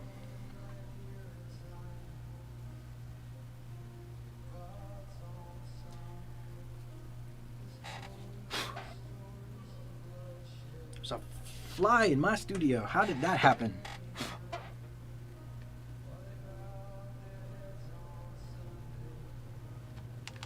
Alright, let's tuck some of this extra fabric in here so I don't burn myself. I'm going to use the scissors. Oh no!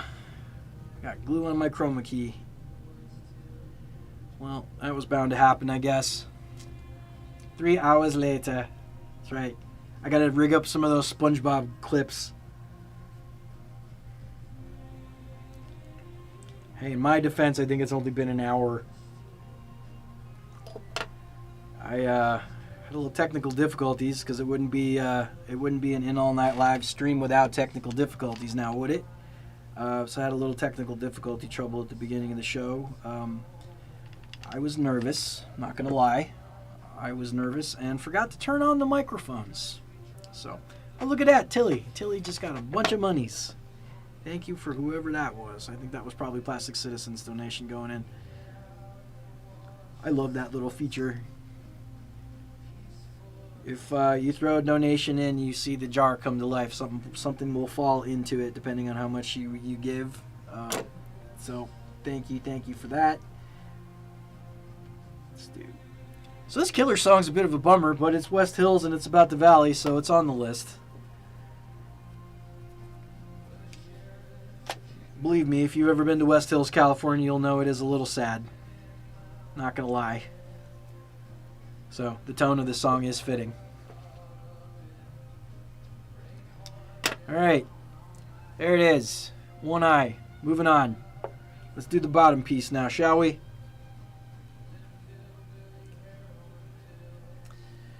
So I have, I don't know if any of these are going to work. I'm going to try and use them up though. We'll just use the big piece. Alright. The bots!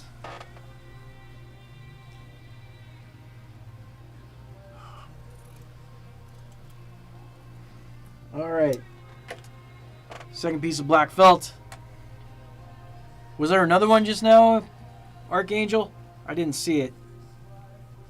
If that stuff continues to pop up, if somebody wouldn't mind just reporting them, that would be awesome. I will go back through after the stream and do it on my end, but those fuckers should not be on Twitch. I am sorry. Don't spam. You're just making other people's streams about you, and that's not what this is about. Noticing, too, that it is only on Twitch, not on YouTube, not on Facebook. You'd figure Facebook would be where all the spam comes from, but it is not. Alright, so second piece of black felt, and do the same thing I did before and just do a nice small line of glue on the edge.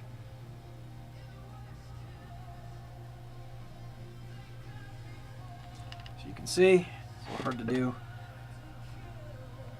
There's my line of glue, and now this line of glue, it's laid right on the eyeball. And if you can see, we're going to kind of angle this one a bit. Well, not so much, but there we go. I'm going to angle this one a little bit. There we go. All right.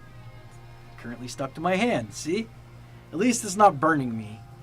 But the night is young. So, we'll see how that goes. Oh, no. Yeah, see, so part of it, you got to make sure, one of the biggest pains in the asses with working with the hot glue is you got to hold it until it dries. And that sucks. But, what are you going to do? Alright, we'll give that a second to dry. Hot glue strings everywhere.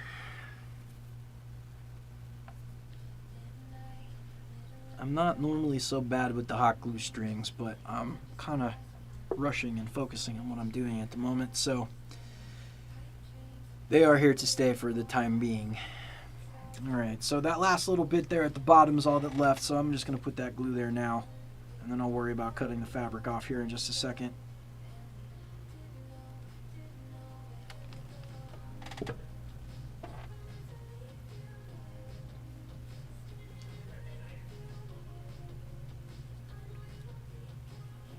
can hear my husband cursing at Marvel Rivals from the other room. Always great.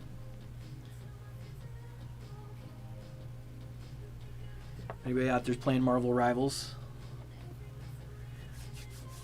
Good for you. You're probably driving your spouses crazy.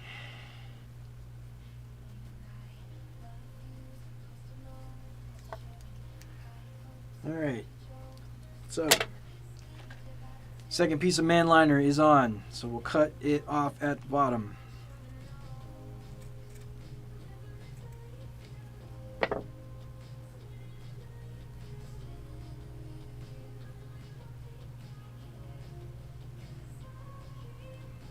Alright, so I think he's going to look pretty drunk. He's already looking pretty good. Alright, so on to the next piece of pink fabric here to cover up the bottom eyelid. So we're going to do just like we did on the top. And hopefully better than what I just did, but same thing applies here. Just going to put down that line of glue at the very edge of the pink.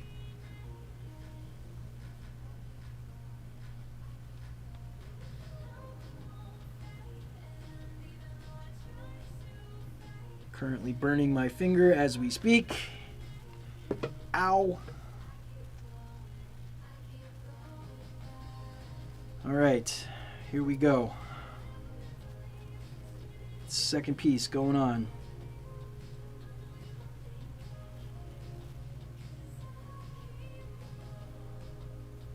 Ow, ow, ow.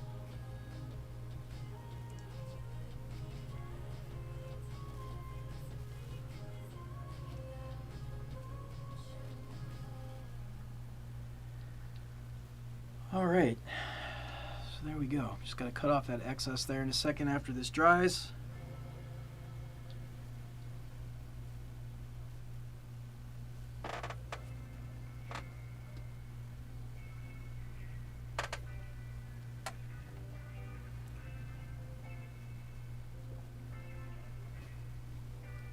Let's get this little bit here.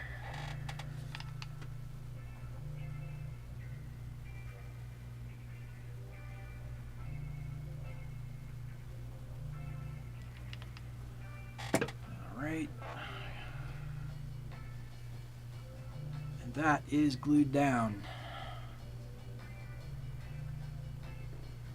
Darn, you can see some of my hot glue on the eye, but that's okay. We'll make it work.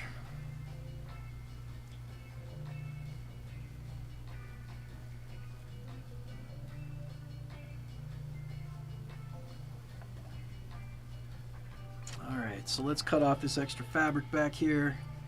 Gonna leave a little bit so that we can tuck it in, just so that it looks nice.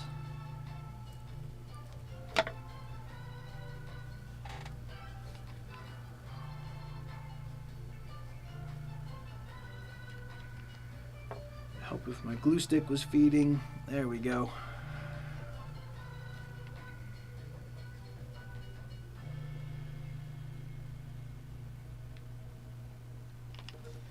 All right, so let's tuck this in.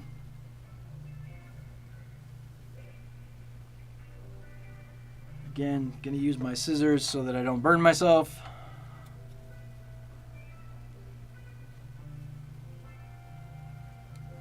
Hi, Chi-Chi. Hi, baby. My other puppy came in the room.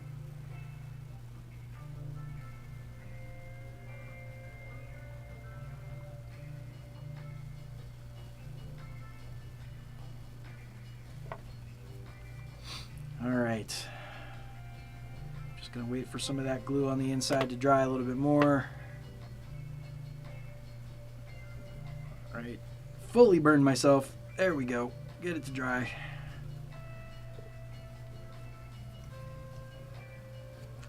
All right, and there we have eye number one.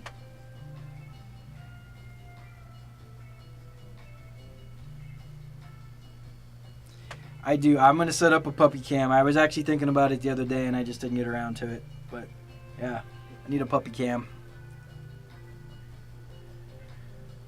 All right, so that's one eye. I'm going to take a quick break, get another beer, and I need to grab some paint. So we will be right back in just a minute with the completion of the other eye, and then we'll get to building the face of this thing. So stick around for a moment, and we will see you then. You know who likes this station? Your mom. She's probably watching KPPT-TV, West Hills Public Access, Channel 93 right now. She loves it and can't get enough of the deep programming KPPT-TV has to offer. What else did you leave her to do? You and your sister are an utter disappointment, so she's had to fill the void with mindless local television that's been serving West Hills, California, and surrounding areas of the beautiful San Fernando Valley since 1952. Oh, and don't worry. We'll take good care of your mom. Might as well start calling us stepdaddy at this point. Public access. At Big Beach Burger, we believe that our commitment to quality and integrity sets us apart from the competition, and we are dedicated to upholding these values for generations to come. And at Big Beach Burger, you can always count on us to deliver delicious, high-quality burgers and fries with honesty and integrity. We're not masquerading around like some braided-up ginger tart pushing her incorrectly shaped burgers on the masses like it's all fine and everything is normal. Oh, sure, throw more bacon on top of those things and keep trying to distract us, because we know what you're really doing with the sides of the round burgers you cut off. Well, no, we don't. We're assuming you make more burgers with the remains, but that's not the point I'm making here. Square burgers? What the ever-loving hell is wrong with you? Because at Big Beach Burger, we don't get into that weird shit here. That's the Big Beach Burger promise. Now that's a big beach. On Saturday's Masterpiece Experience, Ted McGinley, The Case for Oscar Gold. Public access.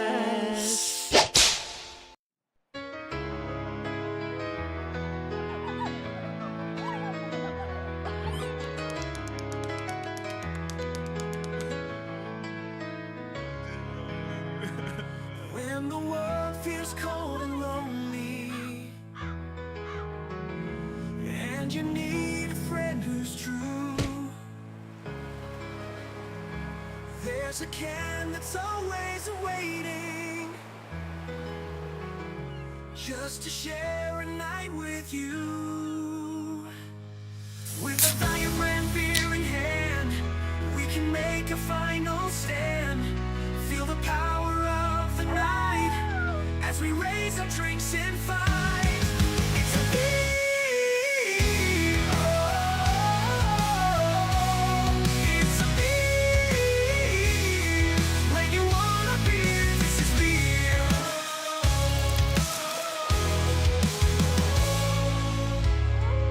A real beer for real times with a taste that you can trust. Value brand beer. It still gets you there.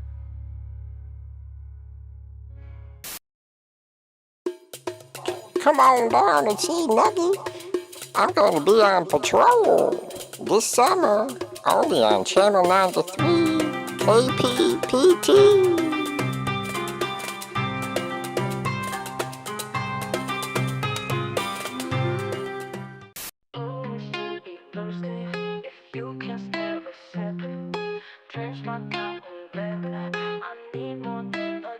Soak my polyester thread, clench my fabric desires, pour the water oh so right, gonna be a soaking wet sight. Oh baby, this should be thirsty.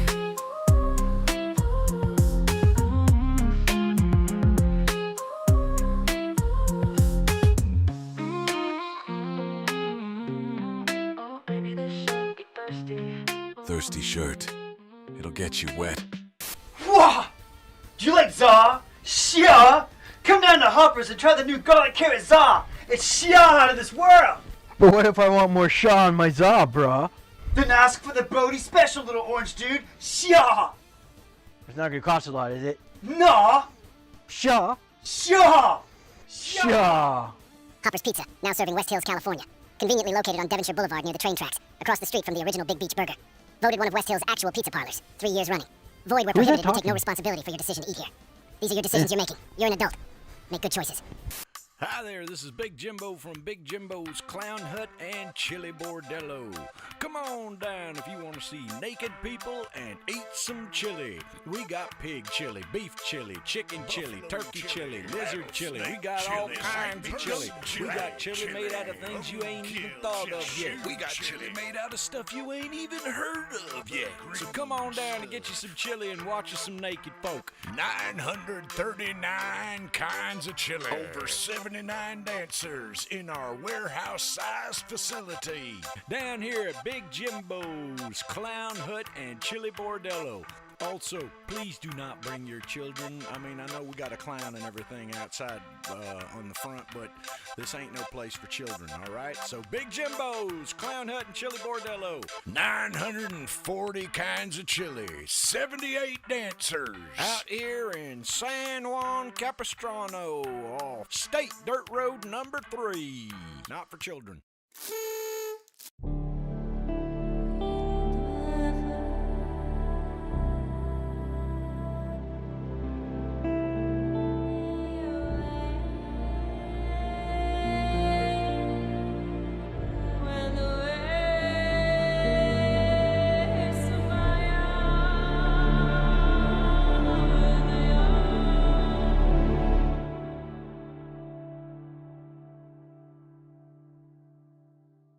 And now it's time for the KPPT-TV local weather report brought to you by Maconadilla's movie review.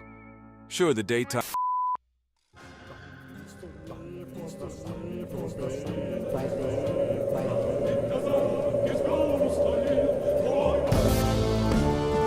And now a message from the Slovakian Prime Minister.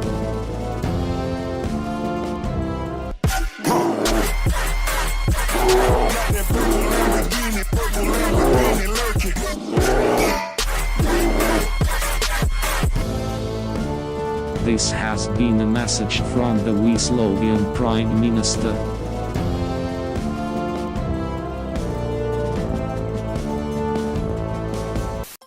From the desert to the sea to all of the San Fernando Valley.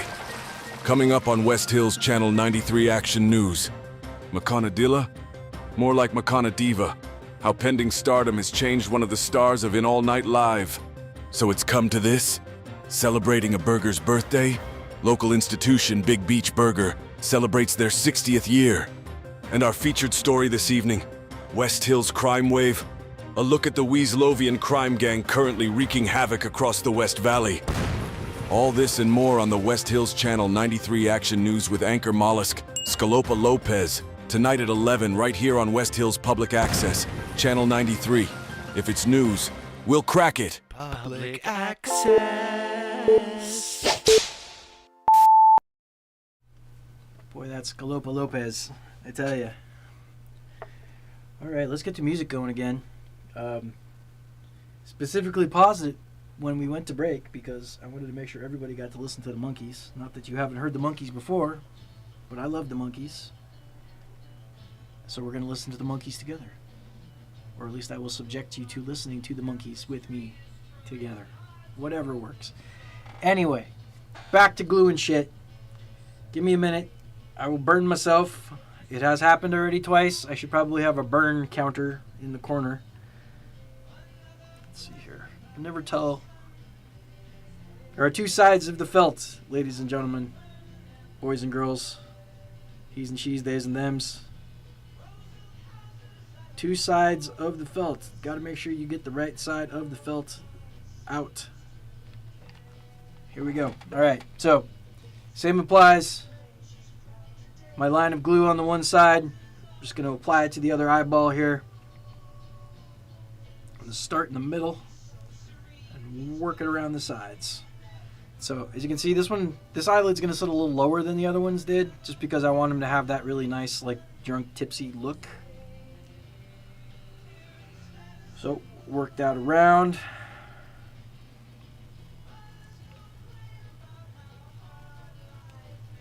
Let that dry a little bit. Already, ow. See? Never fails, kids. Never fails. Boy, boy. PBR making me burpy tonight. I don't know what's going on. Anyway.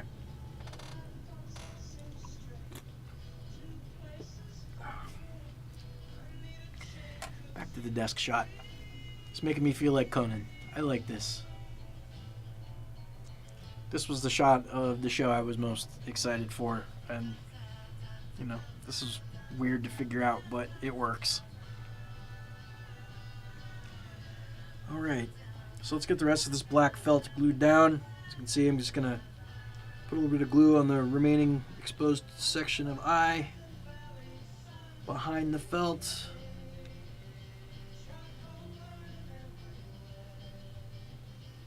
There we go.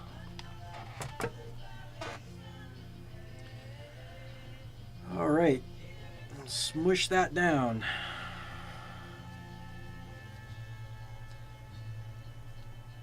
Let that dry a minute. And I'll trim off the excess.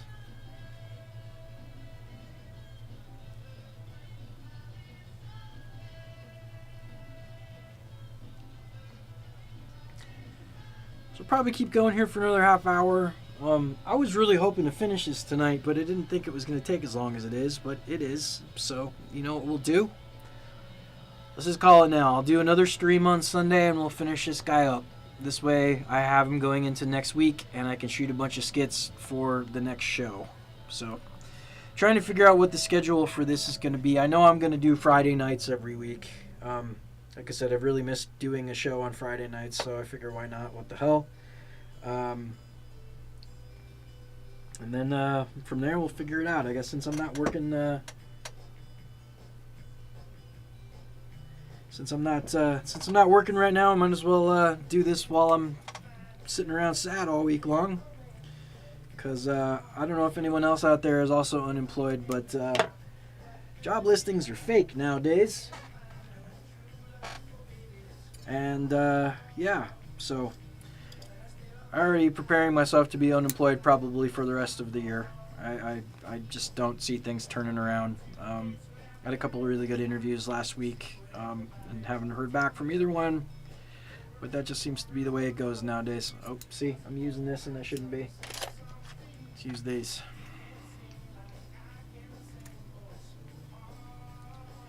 All right.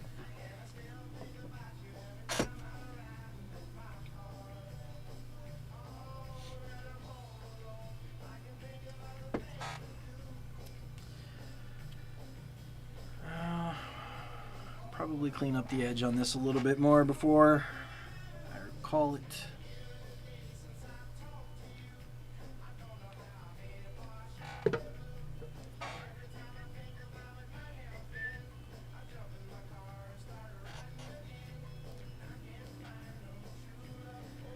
It's another jam from a local band.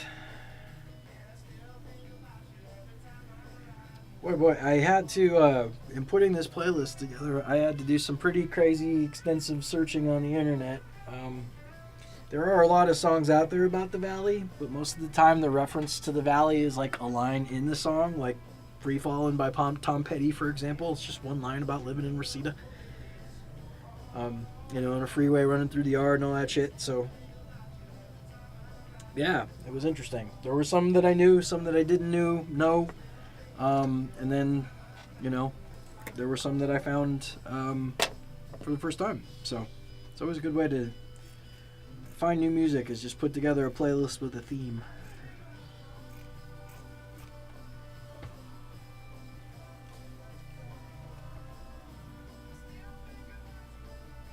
Burn myself with that hot glue. What you talking about? Work. This ain't work. This is second and third degree burns. And do it all for you, Mark.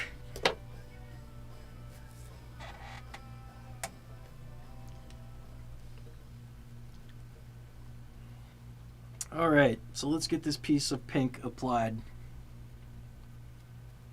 I go on the short end here, because I don't think I need that much, but same deal. It's a thin line right across the edge.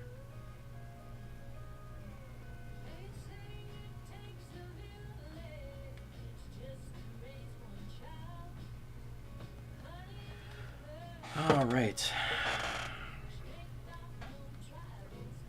And then Again, just as I did before, start in the center, work my way to the edge. Ow! Ow, ow, ow. Oh, that was the worst one of the night. Hot glue is hot, kids. Hot glue is hot. All right. So it's looking pretty good otherwise.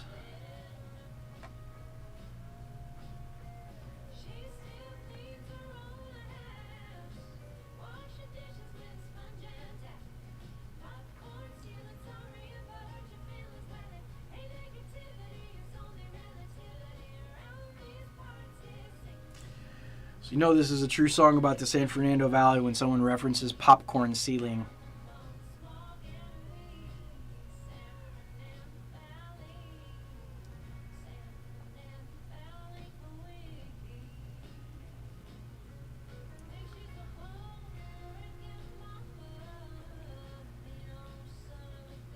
Alright, so that wasn't so bad.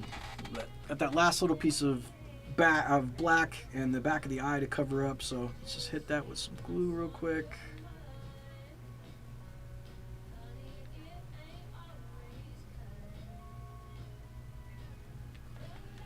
All right.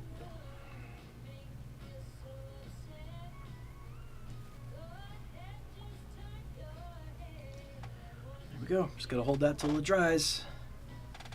Oh my gosh, yes it does. So whenever you burn yourself severely, cut an onion in half and hold the cut side to the burn. It makes it so something in the enzyme of the onion makes it so that your skin doesn't blister, and it works every single time. It's amazing. Probably like the greatest like kitchen trick I think I've ever picked up ever. It's awesome. It works every time. Because, you know, burning yourself is one thing, but that gross ass blister that ends up growing afterwards is always like the worst part of the whole situation. So holding a cut onion to your burn is incredible. It works, like I said, it works every time.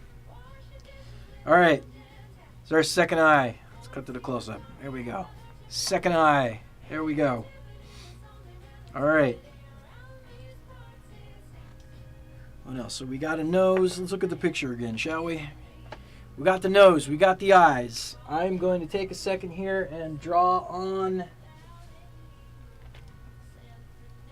I guess I don't have a red... Let me get a red pen. Hold on.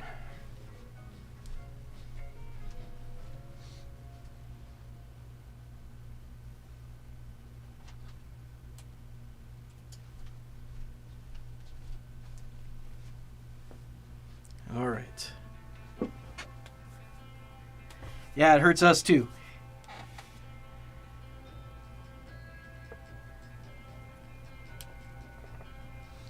All right, so I'm gonna just take a Sharpie, because this is plastic. The Sharpie will stay, will stick, will apply, will be fine. Just let it dry. But I'm gonna give him some bloodshot eyes real quick.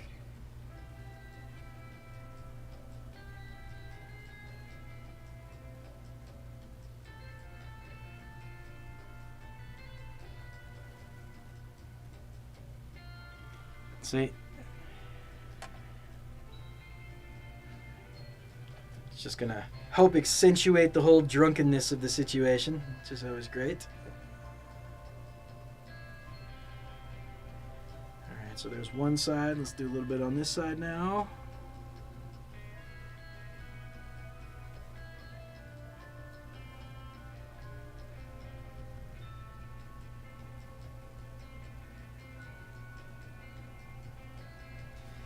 Alright, and there we go. One nice bloodshot eye.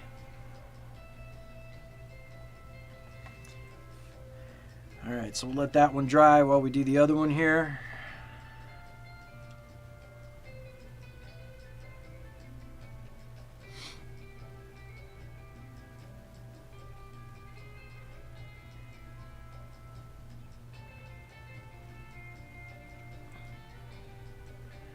don't know. I guess I just have a thing for making my characters in some form of inebriation. Our pizza parlor owning bunny is quite the stoner. Couldn't tell from that commercial that ran during the break. And there is the second one. Alright, so we'll let that dry for a few minutes.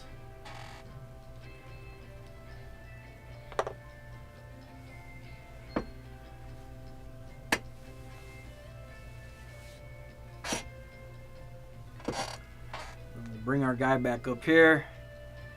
Remember, his hair isn't stuck on, it's just sitting there for now. But this is gonna be his wonderful hairpiece.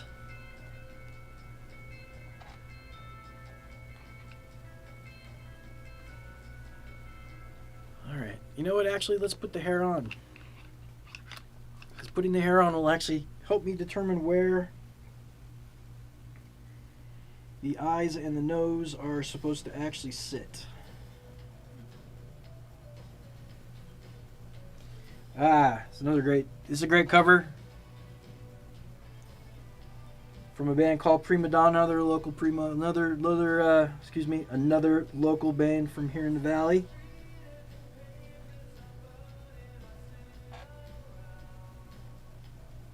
All right. Guess I'll start with the front.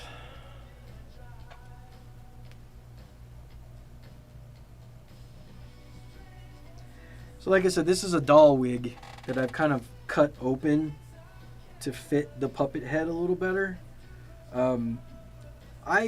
People like to add different kinds of materials to the puppet for hair and things like that, but I really like using something that looks like actual hair. It just makes them look a little bit more realistic, in my opinion. Alright, so there.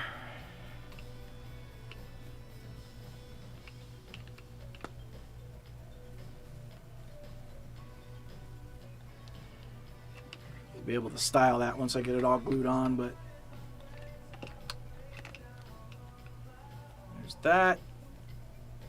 And then one of those other sections here that I didn't cut in the right place, so I'm going to try and glue that down the best I can.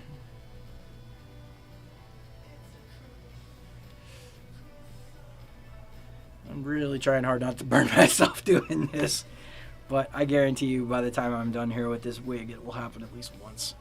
Like it just did. Ow. All right.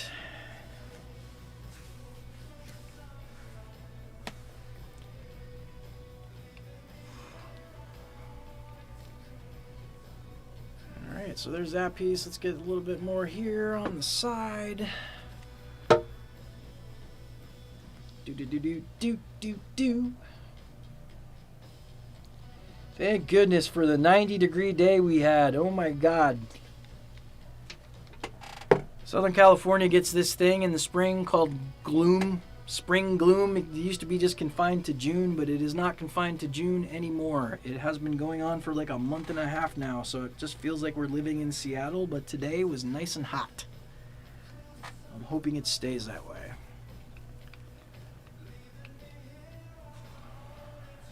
But that being said, we'll actually have somebody doing future weather reports, so we'll know what's coming. Alright. So I'll probably go back through and kind of style this up a little bit. I want to mess it up the best I can and just make him look disheveled as possible. I mean, no heat. No cold. No cold. I am done with the cold. Alright.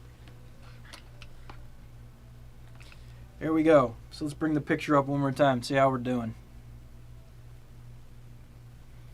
Like I said, I'll end up styling this at some point later on, but for now, just kind of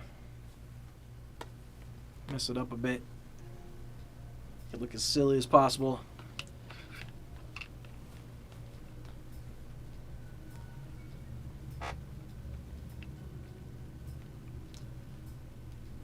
I think we're looking pretty good here, folks. I think this is going to work. It's probably the most Muppety looking puppet I've ever built, that's for sure. I usually try and stay away from building anything that looks like it could be on Sesame Street, just because, you know, what's the point? Anybody can build something like that. And it's been interesting over the last little while, you know, 10 years or so, just discovering a style while I do these things. I need my pin cushion, so I will be right back.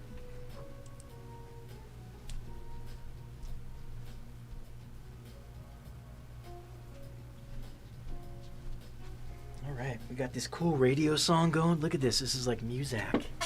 Yeah. 98.7, The Wave.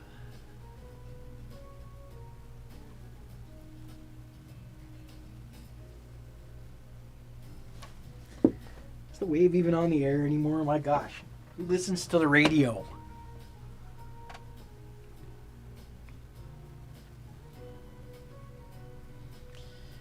Alright, I think I'm going to have to...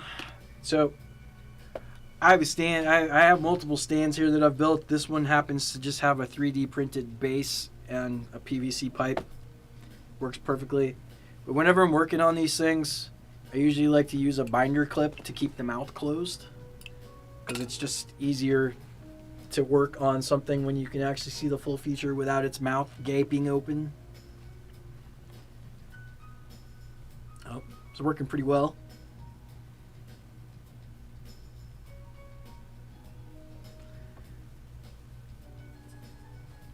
See, I told you I couldn't resist puppeteering at some point. It was going to happen.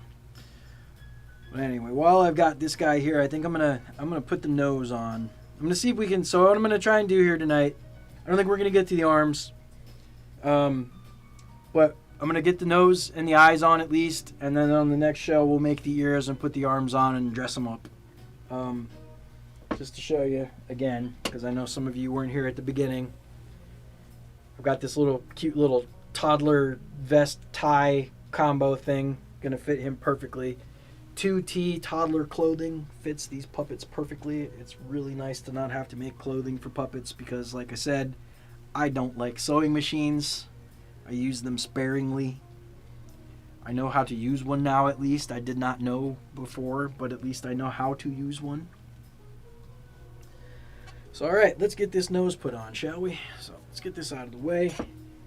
I think what I'm going to end up having to do is put the glue on the back of the nose and then put the puppet on my hand and then smush the nose on the face so that it stays in place till it dries.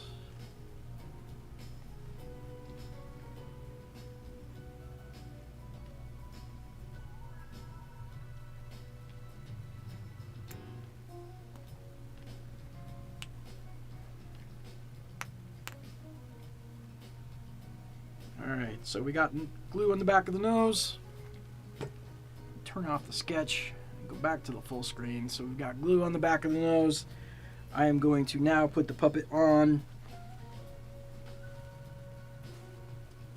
I was going to have the nose stick over the edge of the mouth a little bit, but I actually think I'm just going to stick it straight on. I don't think this nose is nice enough to be able to have the bottom of it showing. Alright, so holding that in place till it dries. Like I said, it's the one pain in the ass part about working with hot glues. You got to just hold things in place till they dry. You also risk the chance of burning yourself constantly. But I've got puppies in the house, and I'm not about to use industrial glue that can make them sick. So the hot glue has to work. And so far, over the last 15 years as I've been doing this, it does.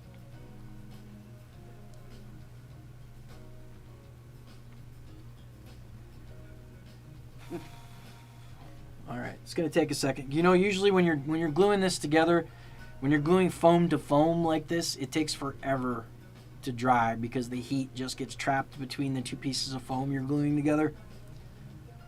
So you have to end up sitting there holding it for a few minutes, but it's not so bad.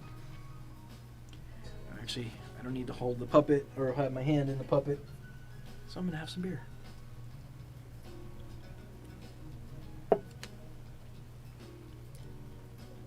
Cut to the wide shot just because I can. Really proud of this set. I've been working on this one for a little while. Like I said, I've been kicking around doing this show for a minute. And now that I've done it, it doesn't feel as bad. Scared the shit out of me thinking about doing this, because normally I am not in front of the camera. I am below the camera. If you don't know, I play Kirby the Surf Squatch on In All Night Live, and Schlocky Seconds and Kirby Spins, any of those other shows. Kirby is kind of my company mascot as well, Spectacle Monster over there. Like I said, if you don't follow us on Instagram, please do. You can see all of my crafty puppet production, design, drawing endeavors on there. I try to keep it as up to date as possible. I was boycotting Meta platforms for a while.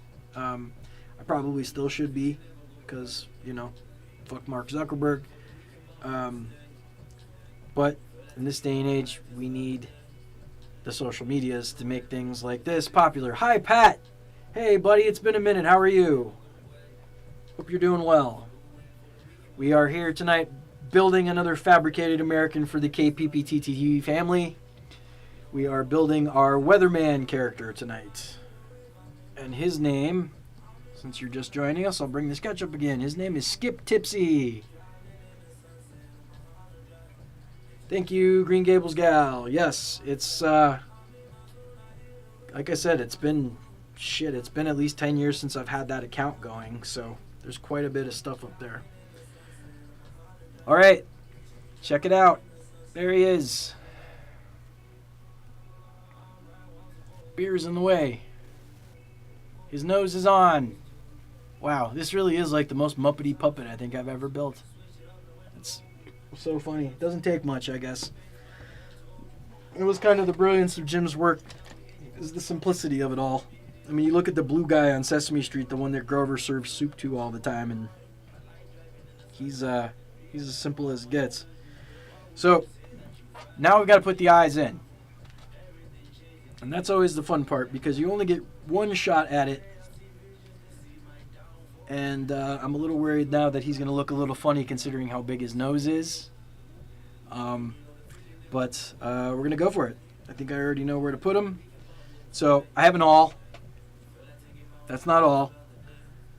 I have an awl. I'm just going to use it to puncture a hole in the puppet, in the face. Being very careful not to stab my hand, which is inside the puppet. Boy, I got lots of foam inside this head. Okay. Oh, there we go. There we go. All right. Try and get this in as far as possible.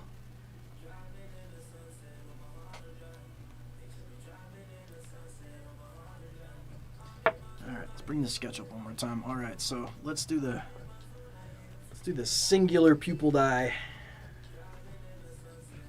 You kind of are, yeah. Putting these things together is like a horror movie.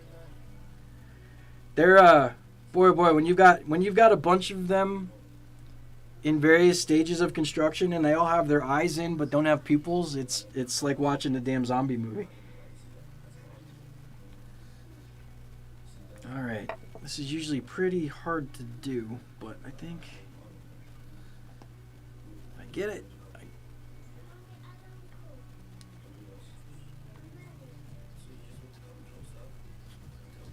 Yeah.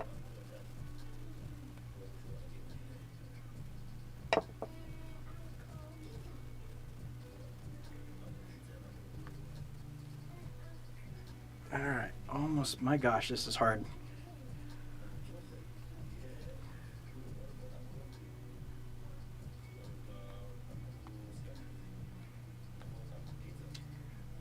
Doesn't help that I'm also trying to stab right through the puppet's head form.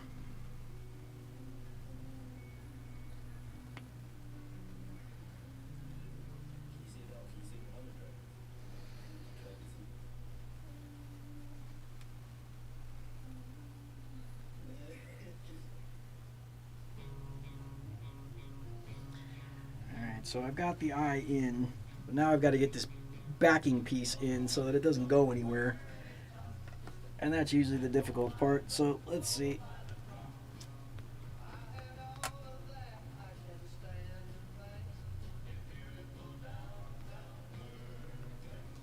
Ah, yes. Beautiful downtown Burbank.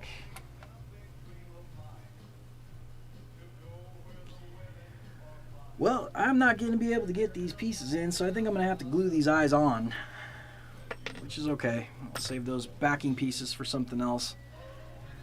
I have a piece of wire inside the top of the head that keeps the head from collapsing or taking on a weird shape. So that is preventing me from pushing this in all the way.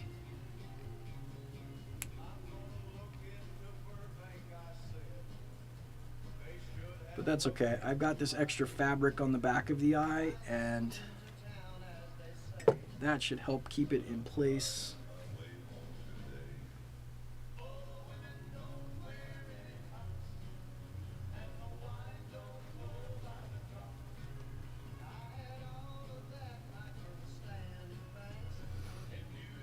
Alright, so there's one eye. I'm going to hold that till it's done drying.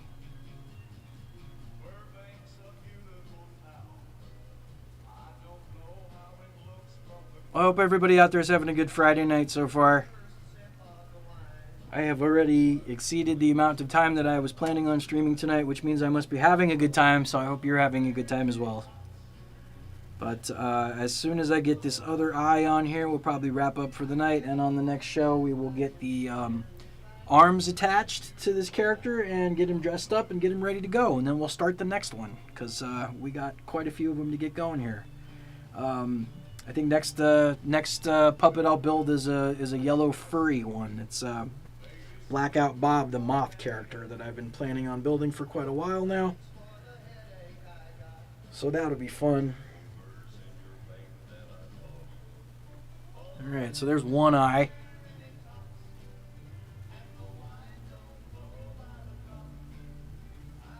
And then let's poke a hole for the other one. Oh, this one I might be able to actually get the backing piece into. Ow! Shit. That's if I don't stab myself with the awl, which I've already done.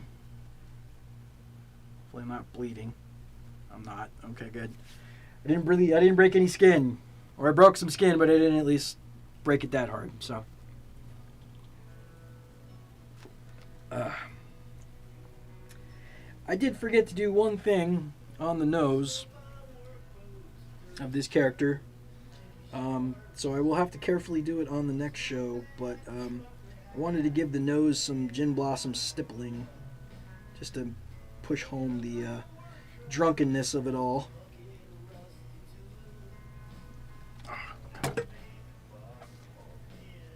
Alright, so we had a little bit of the other eye was coming up, so I had to drop some glue on there, so just give that a second to dry and then I'll get the other eye going.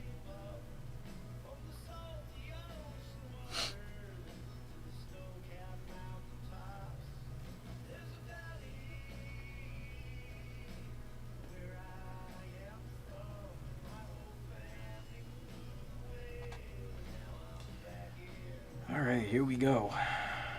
You know what? Maybe we'll do the mouth too, because that won't take me that long. He needs a tongue and a throat.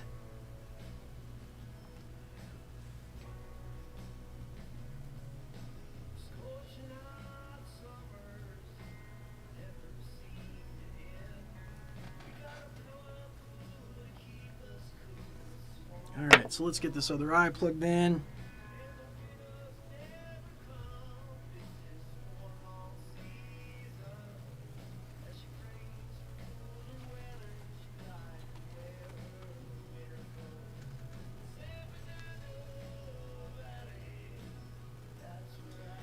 Nope, no backing on this one either, so we're going to have to glue it. But that's okay. This one will be a little easier since it's got fabric on both sides. Fabric glues to fabric easier than plastic glues to fabric, so let's put a nice bead of glue around the edge.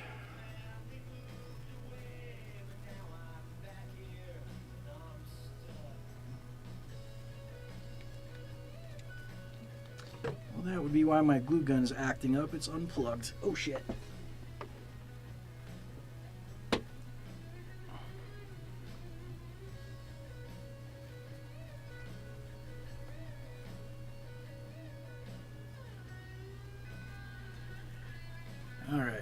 Give that a second. I'll let that dry. Hopefully it dries. Like I said, my glue gun ended up getting unplugged, so it's cooling off. It's still dispensing, but it's cooling off.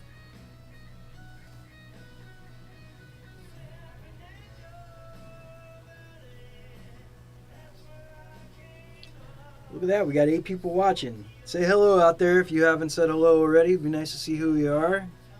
Glad you joined us. It's been a lot of fun so far. We are working on the KPPT-TV weatherman character right now. His name is Skip Tipsy. So, yet another fabricated American with a drinking problem. As they are known to do. Or have, I guess I should say. Yeah, damn it. Alright.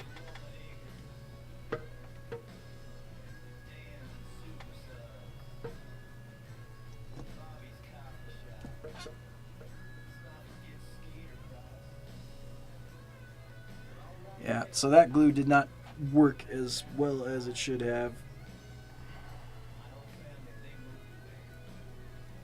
Because my glue gun got unplugged, so let's try that again.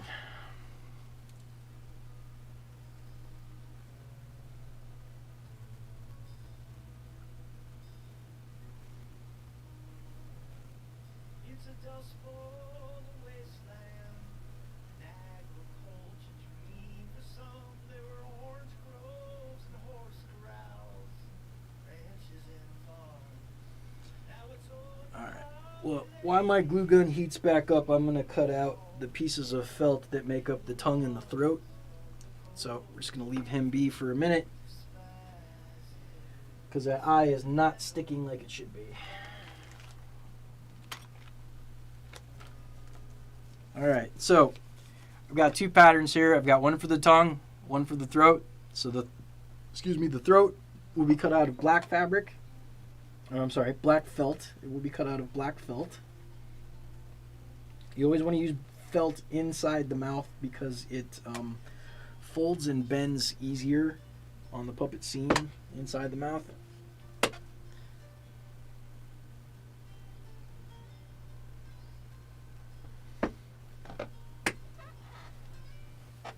Problem with that is when you're trying to trace something out on black felt, it's hard to see the line. So I'm going to use this red Sharpie I have here because I normally use a chalk pencil for this kind of thing, but I don't know where it is.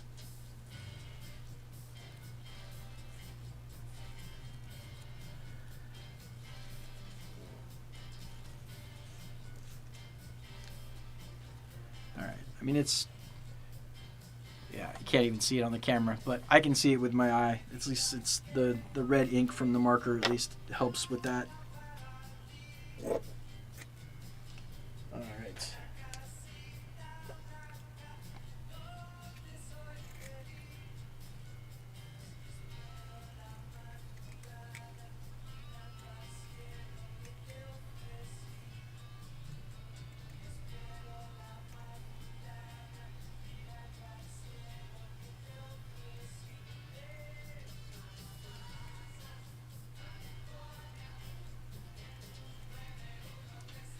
This was a new song I discovered, and I find it incredibly funny.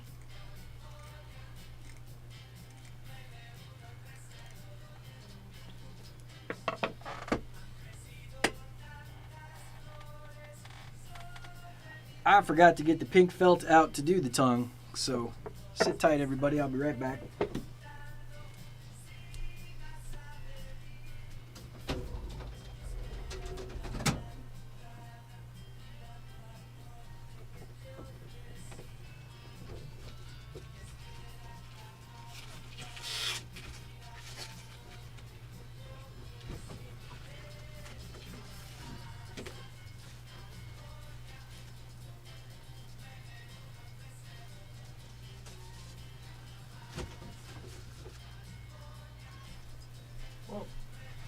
So instead of felt actually for the tongue, I'm actually going to use a really thin piece of craft foam. So this is the stuff that they usually give to kids to make, God knows what.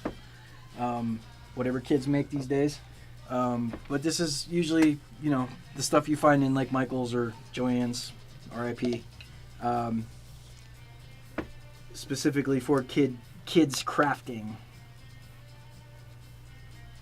So it should give him a pretty cool, like slightly elevated and raised tongue. So that's what we'll go with.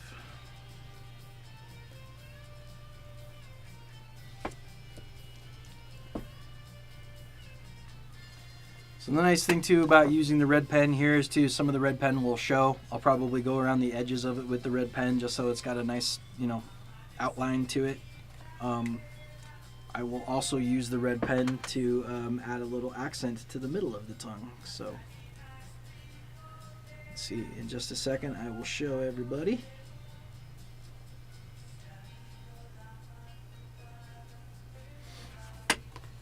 There we go.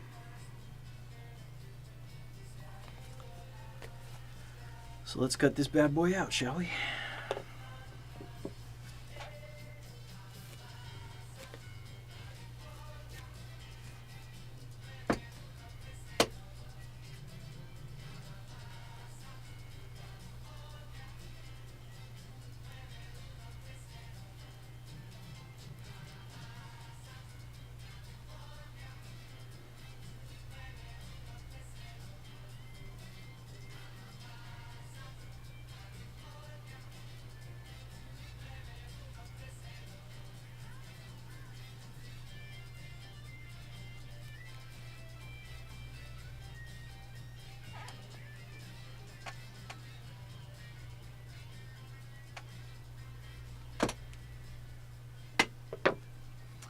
Alright, so that's cut out.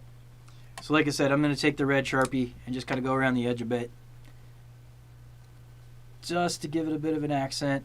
It's going to look really cool. I mean, it's not going to be all that noticeable. It's a tongue, for frick's sake, but, you know, it'll look cool.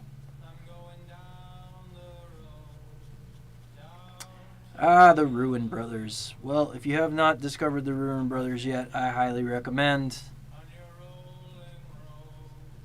Another wonderful local act. I think they're Malibu based, but you know, the Valley and Malibu are pretty close together. It's just connected by a canyon or 2 or 3 or 4. So it worked. It's a Valley song. It's about Topanga Canyon. And there we go.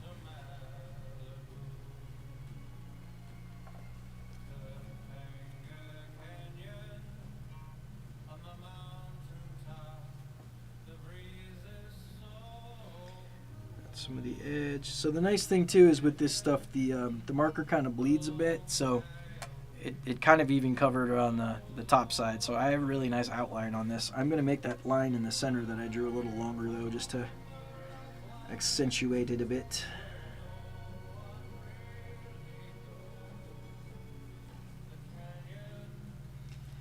That's going to need a minute to dry, so hopefully the glue gun is now heated up again so that I can get back to sticking this eye on. But before I do that, I need to go wash my hands. So everybody sit tight for just a second. Stop.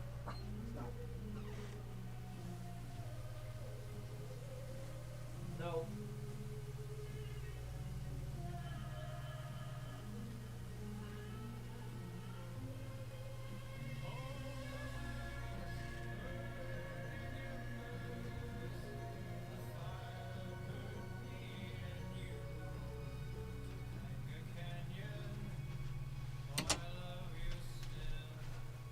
All right, I am back. All right, so let's get this other eye on. Finish that up. I did a kind of a sloppy job on getting that on, but like I said, this is an ancillary character in the station. I'm not going to worry too much about it. He's going to look just fine on camera, and that's all I'm concerned with.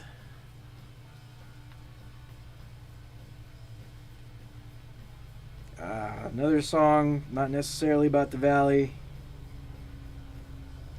but if you live in LA right now, it sure feels like a fucking deathly ghost town. I look forward to the studios being back up and running again, not only just because I need a damn job, but holy shit, the soul of this entire city is just on hold right now, and it's scary.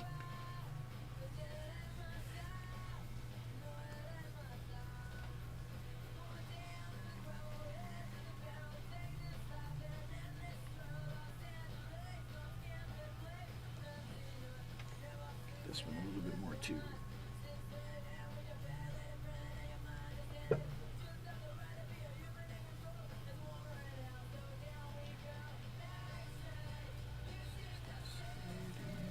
The city of angels, all I see is death.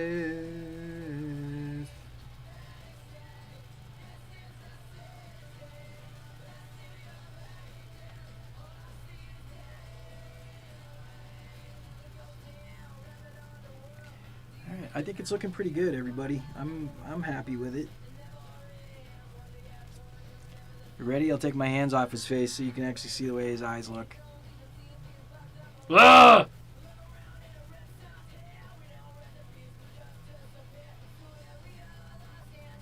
Terrifying.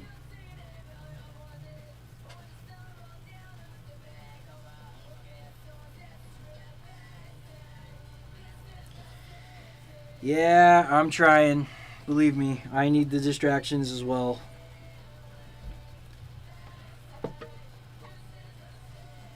Got to keep myself busy right now because, boy, oh boy, mental health is a daily fight at the moment. Not just, for current political reasons, but unemployed and everything. It's a lot. So distractions are good. Distractions are good. John Mulaney's Everybody's Live is a good distraction if you have not found it. I'm telling you. I adore that show so much.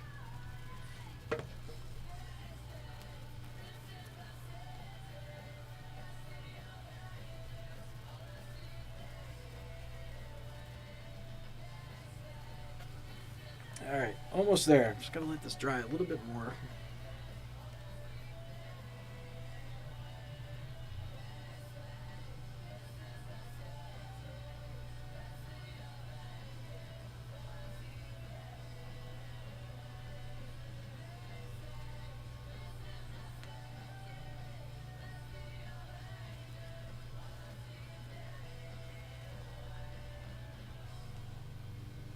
All right.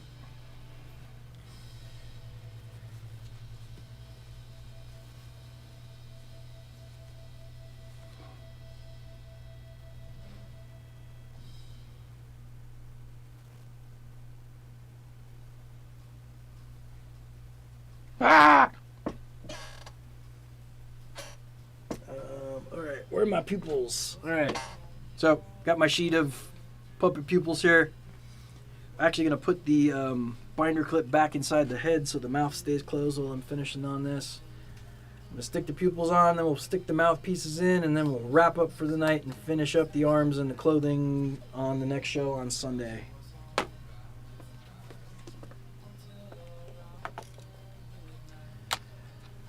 All right, I'm gonna cut to the wide so everybody can see what I'm doing.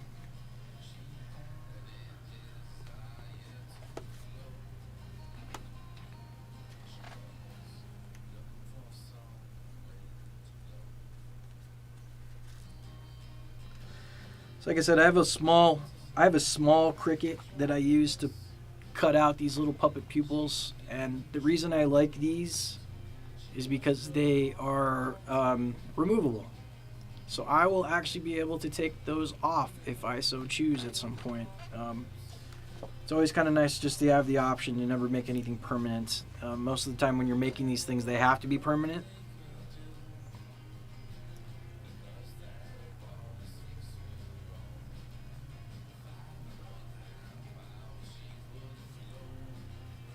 All right.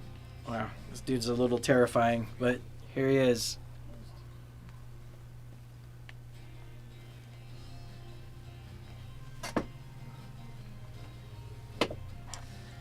All right, so there's his eyes. Let's get his mouth in, and then we'll call it a night. So for that, I'm gonna have to take the binder clip back out of the mouth. Really easy to do. These come in very handy. All right, so puppet mouth. flat as possible. I'm going to have to hold it between my legs here, so please bear with me.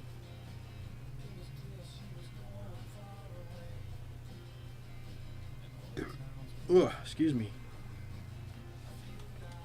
PBR doing its work.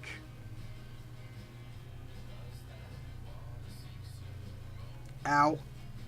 Glue. Ow. Glue.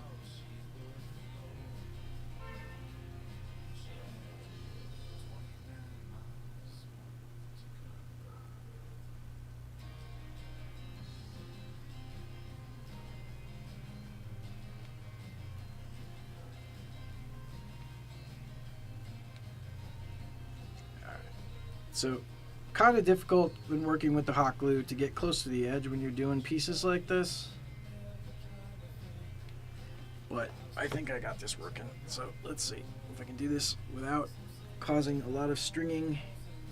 So what you always want to do is you want to make sure that the little uvula, I guess. Yes, I think so. All right. So you always want to make sure that that's in the top of the mouth. So you put that just above the line, the center line, just like that.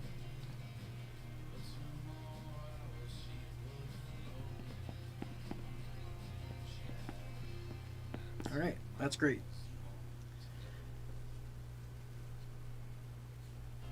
Oh, tongue is a little too big, so we're gonna have to trim that down a little bit.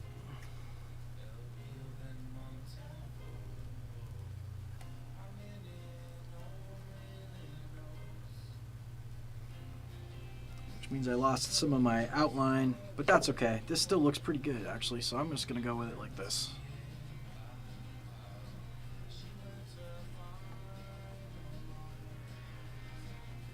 All right. So same thing applies. I'm just gonna apply some glue to the back side of this thing. Be a little careful with foam pieces like this. This craft foam, it can melt, so you don't want to go too crazy with the glue. Crazy glue. All right, so there's that.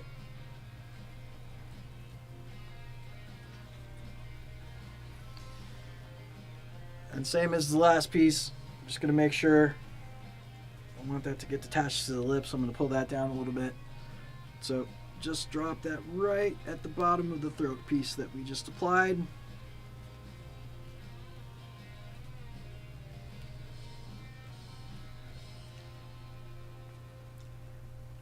All right. And there he is. It's going to look even cooler with ears. So next show we'll make some ears, we'll attach the arms, and we'll dress them up. So he'll be ready to go. And being that I've got to do that on the next show, I'll actually set it up so that I can start doing some live weather report bits on that show as well. So we'll have some performance on that show. So I am going to just let that stay open as it is. Let's put this back on his stand.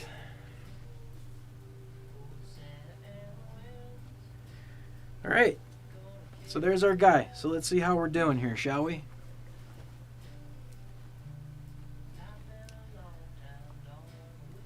Well, I guess let me do this. There we go. All right. And then we'll cut to the sketch. That's somewhat there. The nose is probably a little bigger than I should have made it, but I like it, so I'm leaving it as is. Not that I could take it off anyway, but... Alright, there we go. The start of Skip Tipsy, the KPPT-TV weatherman.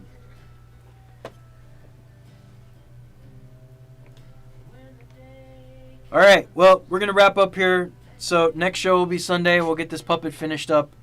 And hopefully in the next few weeks we can get to a quicker pace where I can try and finish one puppet per show. But being that the way this went, I don't know if that's going to happen. We may have multiple shows for every character. That being said, thank you very much for hanging out with me tonight. I have a mess to clean up here, but it's been a lot of fun.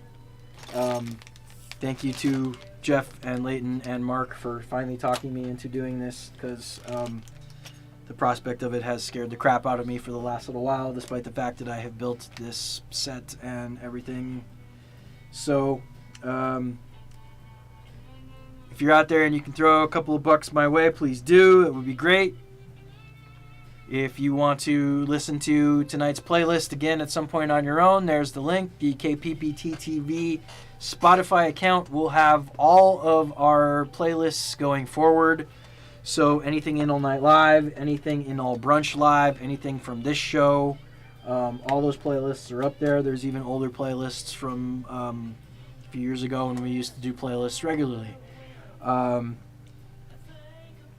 Please follow McConaugheyMovie.com if you have not already. I will run the trailer on our outro, so you can check that out if you haven't seen it. Other than that, thank you so much, everybody, for joining me, and I will see you next time. I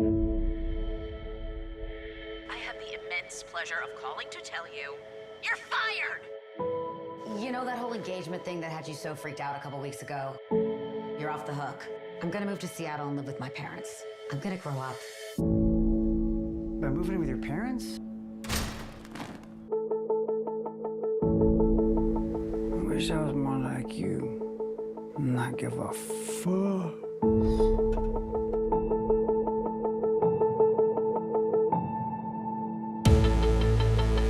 Hi. Welcome to the, neighborhood. Does that look like a front door key or a gate key?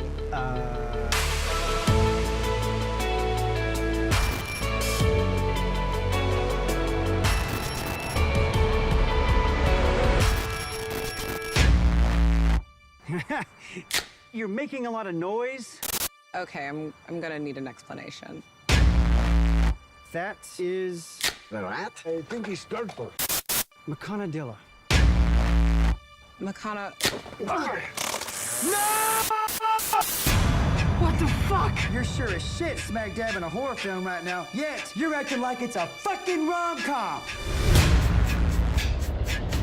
Will you talk now? Today is the day we take control of your life.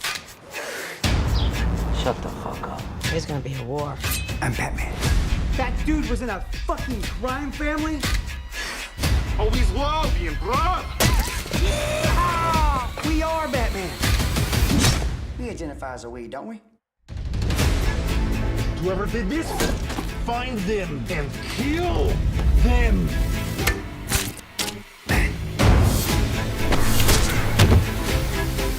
Smells good in here. Impossible. West Hills has a serial killer. Should I be worried? Feels good, don't it? He's making me do things. Remember the anger, Henry? No! Wait! You hate them all!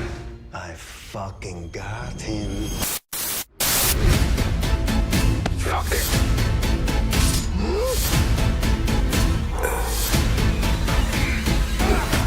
You done fucked up now, boy. You done fucked up now, boy.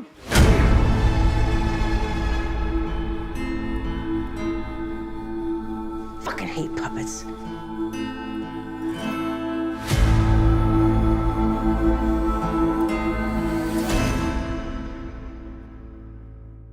Promotional consideration has been given by Slappy Joe's Industrial and Original Party Supply Convenience. What is on the wall? I can't read that. Oh, they have beach supplies, sandwiches, cold drinks, craft beers, candy, salami, a baby, or something. They have ice and propane. What kind of store is this? No. Oh, also, please do not have a party in the convenience store party parking lot. It is not convenient. Guests of In All Night Live stay at the fabulous bedbug-free Ombre of the Hills Motel, West Hills' preferred hiking and outdoor activity-adjacent resort destination. Located just a mile away from Stony Point, this Ombre features large family rooms, lush pool area, fully stocked vending machines, and now comes complete with the top AAA-rated self-serve ice machine in the valley. Ombre of the Hills. It's not just a flooded crack den anymore. You're watching KPPT-TV, West Hills Public Access, Channel 93, serving West Hills, California and surrounding areas of the beautiful San Fernando Valley since 1952. You're all right, North Hollywood. Just kidding. Fuck you too. Public access.